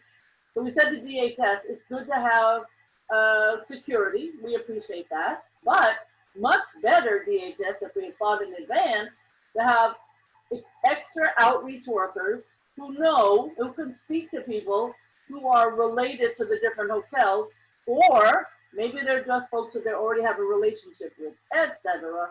They can't do this 2 weeks into the discussion. We're trying, we're paying fast catch up. I will say that in Board 4, I think the chair knows this, there is one police officer, I think her name is Fletcher, Officer Fletcher. She's awesome. So she actually has got this 8 to 8 going on, something for you to look at, where she has 8 officers doing for 8 weeks. And they're going around the community in the 10th precinct. The 10th precinct is very responsive. And she did clean up, if that's the appropriate word, talking to the residents of the hotel on the street. Not a homeless outreach.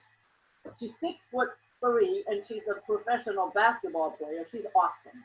So I'm just saying, it's creativity. She just said, I'm going to do what I want to do. I'm going to make it work, etc.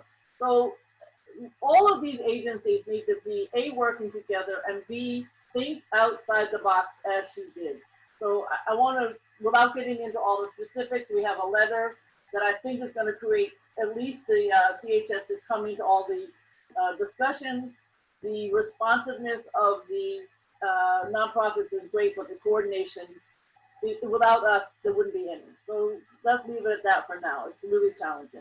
I want to thank the fact that many community board many nonprofits and the community boards have advertised the Manhattan Community Award Program. Those are the dollars, not a lot, that get allocated to the nonprofit community. We're focusing this year on obviously food and arts and racial equality and anything also to do with COVID. It's a very broad category, so lots of things can fit under it.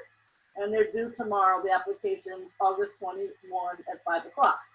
As you know, the City Council and the Mayor did cut the senior funding for all 5 borough presidents. We tried to get it back. We had a press conference, has not happened. So that's a big challenge because a lot of money went to the senior centers. It's very disturbing.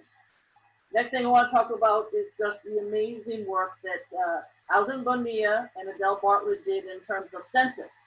So we bugged the state. I'm on the governor's recovery task force, and we got Empire State Development Corp, also known as ESD, to finally allocate the funding within the last week or so. And we were the first borough president after so much work to pick the groups who we are funding and to get the money out, and they all signed contracts. We got $215,000 to support groups that are going to help in undercounted Manhattan communities. You have no idea how much work was involved, but they're out and they're working. Obviously, people are knocking on doors. So it'll supplement. We need every bit we can do. Number 2 on census. We have sent out to our own office, paid for, 2 sets of postcards. One a few weeks ago and one more recently to the individual census tracts that are most in challenge in terms of the percentage that is responding. You know, you can imagine it's often the east side, it's the I hate to say, as well as other communities. So I think we sent out 140,000 each time. Number 3, we called the Board of Elections and we said, do you have a list of people who have moved to the Berkshires, South Carolina, Florida, East Hampton, etc., because they have asked that their mail be forwarded. Do you have the list of their addresses? The answer is yes. So we're working with Julie Menon's office, and they will send a letter or a postcard to each one. We hope you're having a lovely time wherever you are in temporary housing, so to speak. But you need to fill out your census with your New York City permanent address. So we're trying everything. I mean, there is no stone being left unturned, as they say, but it is a challenge. And next, I want to just talk about the funding that is stuck.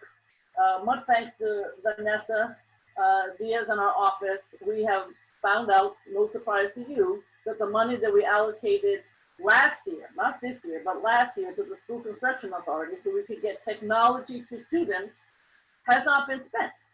And obviously right now you can say, and I appreciate the DOE staff coming here today, but I know for sure that there's a whole bunch of students. I heard one very sophisticated principal in a very east side school, I won't say which one. How many people last semester in your very sophisticated middle school did not open the device? 36%, okay?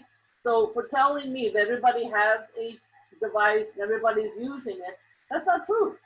So we wanted to take some of that funding and use it, but spend it now. They haven't done that. So without getting into more discussion, we would like to have them, if they need a device, what is going on and how can we spend that money? Because most of it goes, as you can imagine, for whiteboards or things in the school. And if we can help with the at-home virtual, let's do that.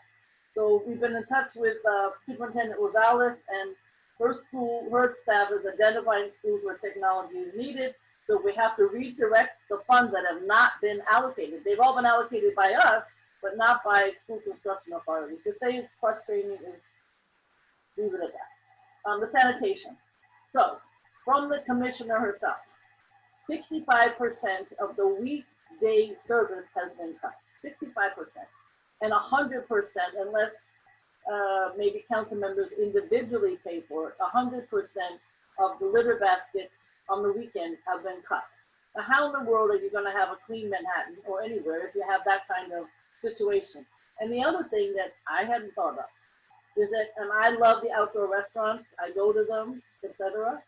But when you have an outdoor restaurant, the restaurateur has got to do some cleaning around his or her space in the parking lot, because obviously it's not going to be done by the Department of Sanitation. So the streets are filthy. I have been cleaning. I pick up more cigarette butts and more bottle caps and so on and so forth. And I'm sure you do the same. I know how to rake, and I know how to broom. I got the shovel, and I really appreciate doing it in many different locations in the borough in the last couple of weeks. But it's a little crazy to have to keep doing it. So I hope that in the budget mod, there's a discussion about that, because it needs to be addressed. I want to just mention something about the open meetings law. I don't think we've got an answer. Adele Bartlett can tell me. We did write to, I don't even remember who, but obviously the state, the governor, final say, about the fact that if you have virtual, there are certain aspects under an executive order, you can do basically what is needed. But when there's no executive order in the future, how can we do what Board 9 suggested, which is we have the sophisticated equipment, let's be able to do virtual as well as in person, and how does that change in terms of our work? We have to change the open meetings law to address some of those issues. So I think, we sent that letter. I don't believe we've gotten an answer. Also, just in terms of transparency. So I did participate this week with journalists, because I do believe that the journalist trespassers, and this is an important issue just for us as citizens and residents and people who care about transparency. The journalists do not feel, and I agree with them, that their trespasses should be done by NYPD, because some of them, if they're quote unquote trouble, end up losing their trespass. That's no good, that's wrong. So we're hoping that it gets done by the mayor's office or some other agency. I do want to thank particularly the uptown boards that have been working to take over the corner, to work with those who are doing violence interruption. We have two excellent groups, one in East Harlem, one in Central Harlem, working on violence interruption, and they've really been phenomenal. And I know how much work is involved. I also know that in Board 9, the Osborne is working with Manhattanville and Grant to focus on the 103 families that are returning from either upstate or Rikers, and to try to do that kind of violence interruption. So there's a lot of effort. It's tough, but those are programs that I think are trying to do the very best they can. We're all worried about tenants, and I don't want to see long lines at 111 Center Street. I would love to see an extension of evictions, because I do think that there are just too many people who cannot pay the rent, but I think we're all aware of that. I want to just talk about food and seniors for a minute. I want to thank Lozaba Rodriguez from our office, because from the middle of March until the end of September, she has been, along with Alvin Bonilla and others, Isabel, Maria has been there. Our office has been at the development where the Fresh Direct, and I want to thank Fresh Direct and the city. They have delivered to the development, and then we take our cars, our van, or working with some of the other tenant leaders at NYCHA, and take to the other developments in the area from Vladeck all the way all up to Dykeman. It has been, I have to say, Fresh Direct, the product is excellent, the staff is excellent. I don't know how long this has to go on. These seniors have no senior center. They don't have the 311 Get Food is a terrific concept. People do get it, but it's not necessarily quality, and it's not necessarily scratch, and it's not necessarily from their center. The DIFTA has responded, DIFTA and the schools are. As you probably know, there have been a lot of requests put in. I would like to do my, food thing. So they're doing what should the food look like, whether it's halal, kosher, or other kinds of food for the future. They have an RFP that has been responded to. I don't know who responded. I know that some of the senior centers wanted to, but I was told lowest bid period, because I know FEMA's paying for some of this and it's federal law, but also the senior centers probably can't be the lowest bid, and they can't be scaled up. So I don't think they're going to get it. I don't know who's going to get it, but I think we should pay attention to it. We should find out for the seniors in our area, how's it going? I don't know that they're going to actually be coming out of their apartments until there's a vaccine. I know a lot of seniors who are still there. They go out maybe for a few minutes. It presents a problem for the census too, because they're petrified of even going down to the lobby. So I think we have to pay a lot more attention to the seniors. And I want to thank Board 10 because we had a great discussion on that topic. The Penn Station hub, was very focused on it, as well as we are on other rezonings, without listing them all because it's like, you know, a real challenge. I just want to say we're focused on all of them. We did submit comments, much thanks to Lizette and her staff. And that's what I want to leave. I love that our newsletter is terrific. I can't imagine a better one. So I really appreciate that everybody says it is terrific.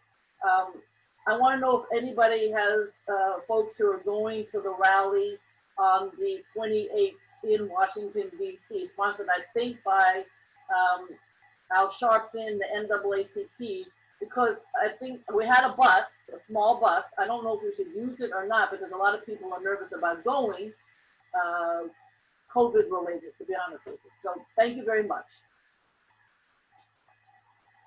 Thank you, Madam Borough President. We're going to go to the council members report. Ben Kalos. Thank you, Rosie. Thank you, Manhattan Borough President, and everybody from all the community boards. I'm Councilmember Ben Kalos. That's at Ben Kalos on social media. I want to thank you for starting at 8:30 a.m. this morning. I know it's something we discussed at the last Borough Board, and I really think it's made all the difference. We put out our annual report. It highlighted about 70 different concrete achievements that we've accomplished for our district and the city, and a lot of it was because of our Borough President, our community boards, and just too many residents to count. Just some highlights: we opened 900 pre-K seats, secured funding for 824 new public school seats, built or preserved 1,000 units of affordable housing in the neighborhood, secured $270 million to rebuild the resilient waterfront, including money that should be available in the next couple of weeks to fix the sinkhole on 76th Street. We rezoned residential neighborhoods to stop super talls with unlimited empty voids to give billionaires bigger views. We opened the 2nd Avenue subway, bike share, even ferry service. Actually, this Saturday, if you want to join me, we just expanded ferry service. You can now get from Astoria and the Upper East Side to each other. The first ride will be on Saturday. I hope you'll join. And we even put a new covered trash can in every corner. Again, all of these things are just things that we did together. I want to flag something I don't think anyone's mentioned, which is we have the most important election coming up in November ever.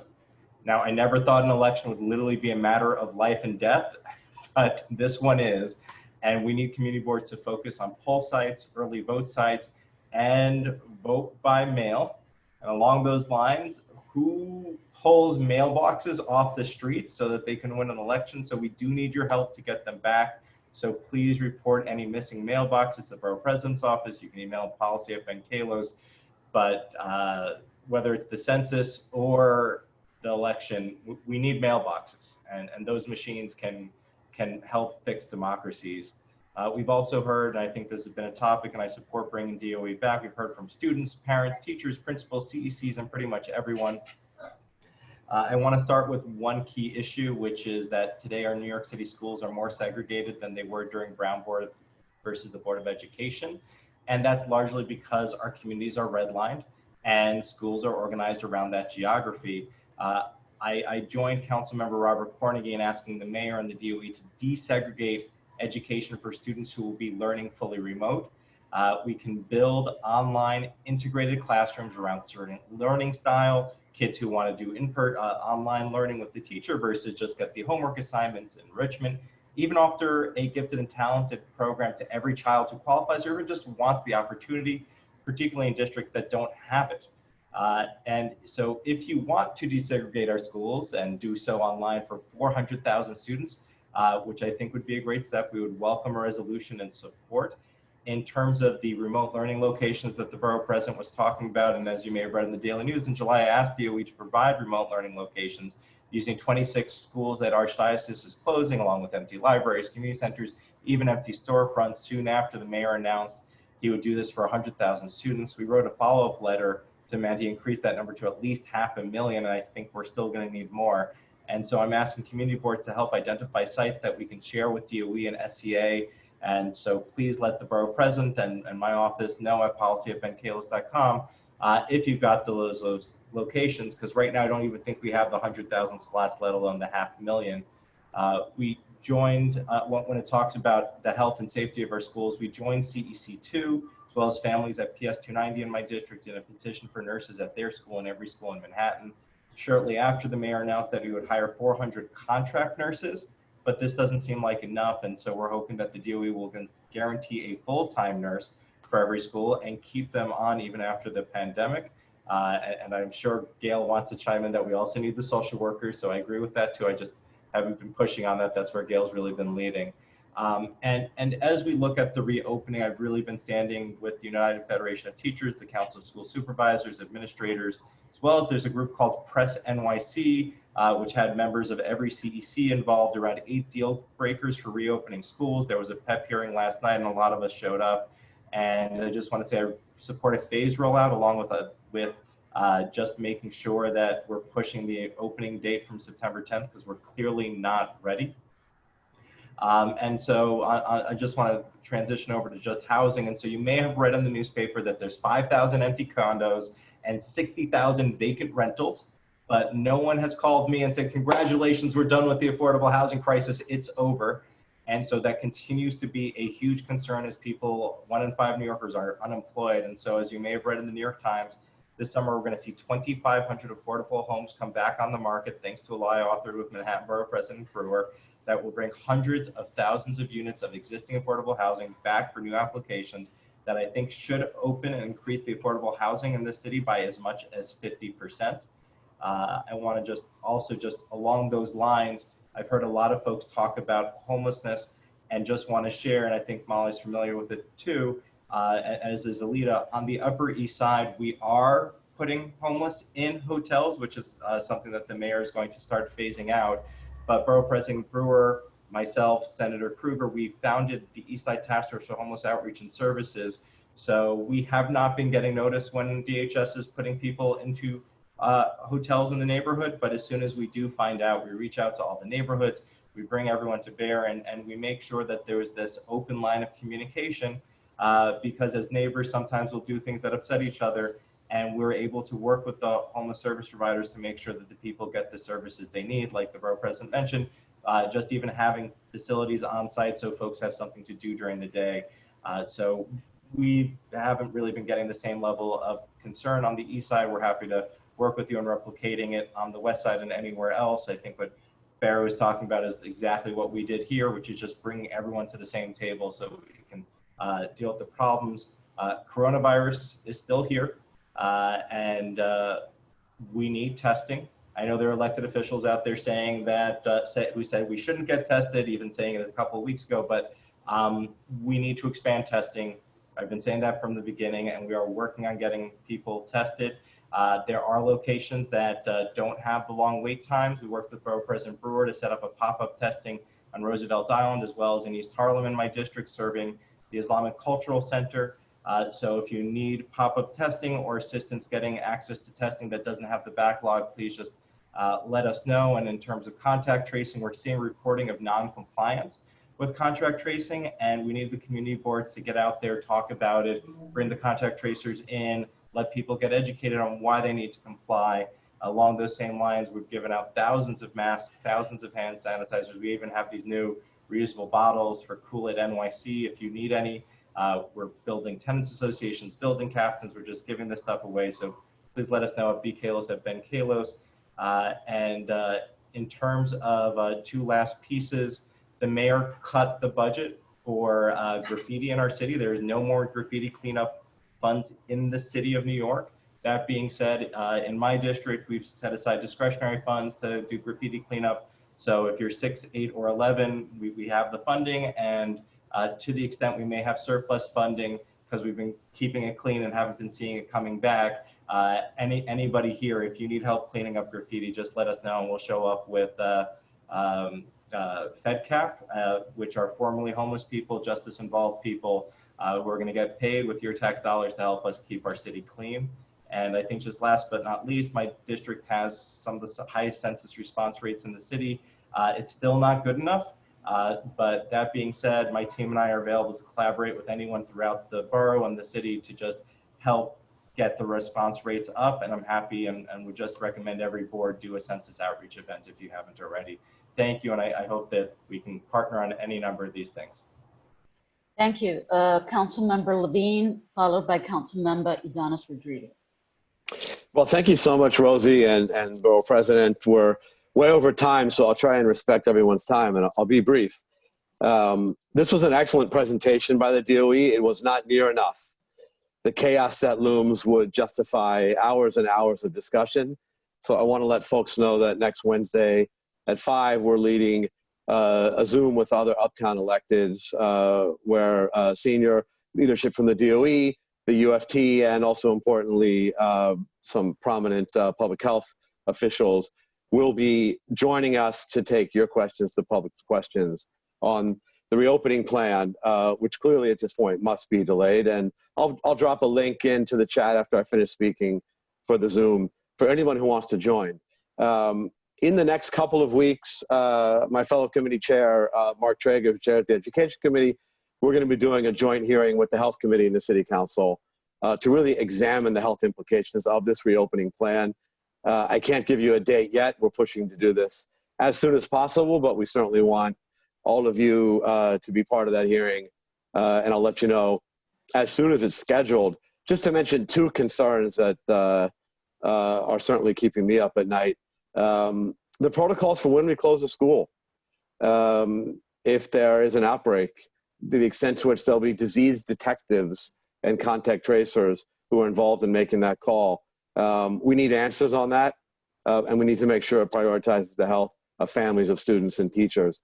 The question of testing capacity, we need rapid testing that we don't have to meet the needs for a system of 1 million students and 100,000 staff. The administration has really not offered any robust plan on adequate testing for our school communities. So we'll be addressing this next week, and of course in our hearing, and I'll keep you posted on that. Just 2 very time-sensitive things before I pass it on. MTA announced, as you all saw, that it will resume charging fares on buses on August 31st. This would be a huge mistake, in my opinion, for many reasons. For equity, because buses are critical to disproportionately low income, communities of color, our seniors. This is not going to be good for our environment because we need to be incentivizing people to get out of cars and into buses. And frankly, it doesn't help our battle against COVID. Buses, as it turns out, have a lot of built-in qualities that help in preventing the spread. There is more open air circulation. There is the benefit of people waiting in open air to get on the bus and after they get off. And there's just very little data of spread on buses in New York City or elsewhere. We're also facing a looming threat of an avalanche of evictions. Now, you probably saw that the state courts are pushing back all evictions to October 1st, but perhaps lost in that discussion is the fact that there are 14,000 tenants who had pending evictions prior to the pandemic, whose cases can now resume. And while the eviction itself might not be effectuated until after October 1st, again, those cases are resuming. And it is critical that everybody who gets notice of such a case have access to an attorney. And we're pushing legislation that would immediately take our very successful right to counsel law citywide to every zip code in Manhattan and throughout the 5 boroughs. And next week, my colleague Vanessa Gibson and I are introducing a bill to do that. But in the meantime, if you or anyone you know, anyone in your community boards is notified of such a proceeding, because they're one of the 14,000, they need to reach out for legal assistance immediately. 311 is now set up for this. If you ask for the tenant legal assistance program, you will be transferred. And as much as possible, we're going to make sure that every tenant, wherever they live, even while this legislation is pending, does get access to an attorney. We don't want anyone confronting this alone without legal help. So please spread the word on this and stay tuned on this legislation. That's it from me. Thank you all so much and stay safe. Thank you very much. Councilmember Rodriguez. You need to unmute, Councilmember. Thank you. Yes, yeah. I think that when it comes to the presentation made by DOE today, you know, no doubt I show our commitment, you know, led by the great VP Gil and the rest of the colleagues here to advocate so that all our schools will be prepared if they will be open in September. I think that we had a great opportunity to turn our great Borough as a role model also for the whole city of New York, especially not only advocating for all the schools, but also for those particular schools who are in the poorest part of the neighborhood, where, as you know, like if we want to address the issue of equity, you know, no doubt that a school that PTA raised $1,000 will not be prepared at the same level as the other school that PTA raised $2 or $2.5 million. So I think that, you know, led by UFT and all many council members, especially those of us also who are in the education committee, we've been advocating for DOE to take all the precaution and to put everything in place so that the teacher, principals, and the student, they're safe if they will go back in September. So this is something that we have to continue advocating for. When it comes to one of the things that many chairs share, they need to get DOT to work with them so that we get open street in the surrounding area of the schools. I'm going to be holding the first hearing in September at the committee that I chair, the Committee of Transportation. We will have a hearing on open street. And I will be holding a press conference before the hearing at the end of this month, calling for DOT to create open street in the surrounding area of all the schools in Manhattan and in the city of New York. So, you know, I will be following with the BP and all the chairs to see how many or who would like to be part of that initiative and to be prepared also for the hearing that we will have in September. This coming Saturday at 10 in Uptown, together with Congressman Espaillat and Assemblyman De La Rosa and other elected officials, we're going to be doing a day of cleaning our parks. So we meet in Dyckman and Broadway, 10 a.m. and we're going to be coming together with dozens of individuals going around through the local parks and do a clean street day, a clean park day. On September 12th, together with the Immigration Coalition, I will be holding a breakfast at Quisqueya Plaza, Diamond and Broadway, celebrating the contribution of immigrants and supporting the municipal voting rights. As you know, this is a bill that where I being able to get the support of more than 25, things like 30 council members, the Manhattan and the Brooklyn BP, the Public Advocate, NWRCP, Hispanic, the Immigration Coalition, other 50 groups, they support the municipal voting rights that will allow New Yorkers with green cards and working permits to vote in municipal election. So September 12th, we will have a breakfast supporting the bill and celebrating the contribution of immigrants. So that's what I have from my end. Thank you, Gil, and everyone for the great job that you're doing. Thank you, Council Member. We have a representative from Councilwoman Diana Ayala's office, Jose Rodriguez. Thank you so much. Good morning still, everyone.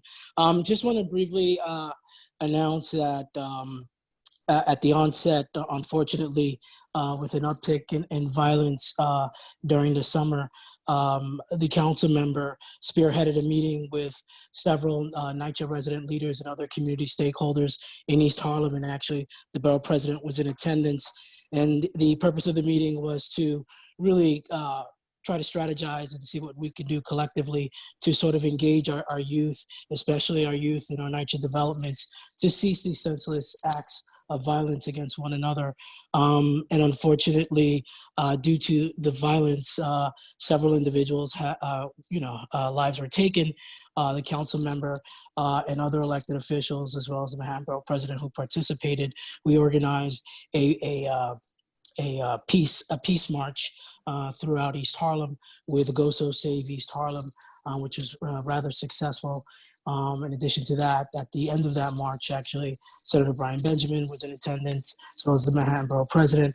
Also, the mayor stopped by as well to offer support in the efforts that we're doing. And part of the what the council member was able to encourage the city to open up a community center at the Wagner houses, which is much needed within the area. We're still pushing on 2 other centers to be opened up and at 2 of our NYCHA facilities.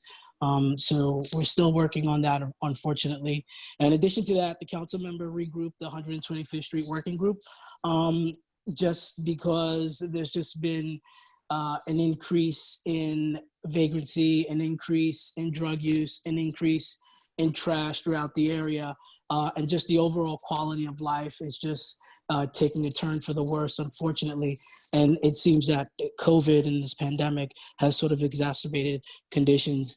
In response to that, she coordinated and regrouped the 125th Street Working Group, and over the summer months has engaged the Borough President's office, obviously, and also the Mayor's office and Manhattan North to really look at some of the issues at hand. Why are individuals congregating in that area?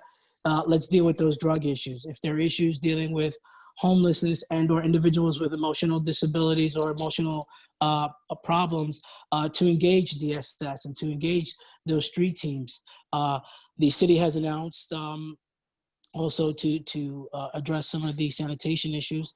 Commissioner Garcia had a conversation with the council member and it promised to increase, give us 3 days of additional service along that 125th Street corridor from 3rd Avenue to Park and along Lexington Avenue as well.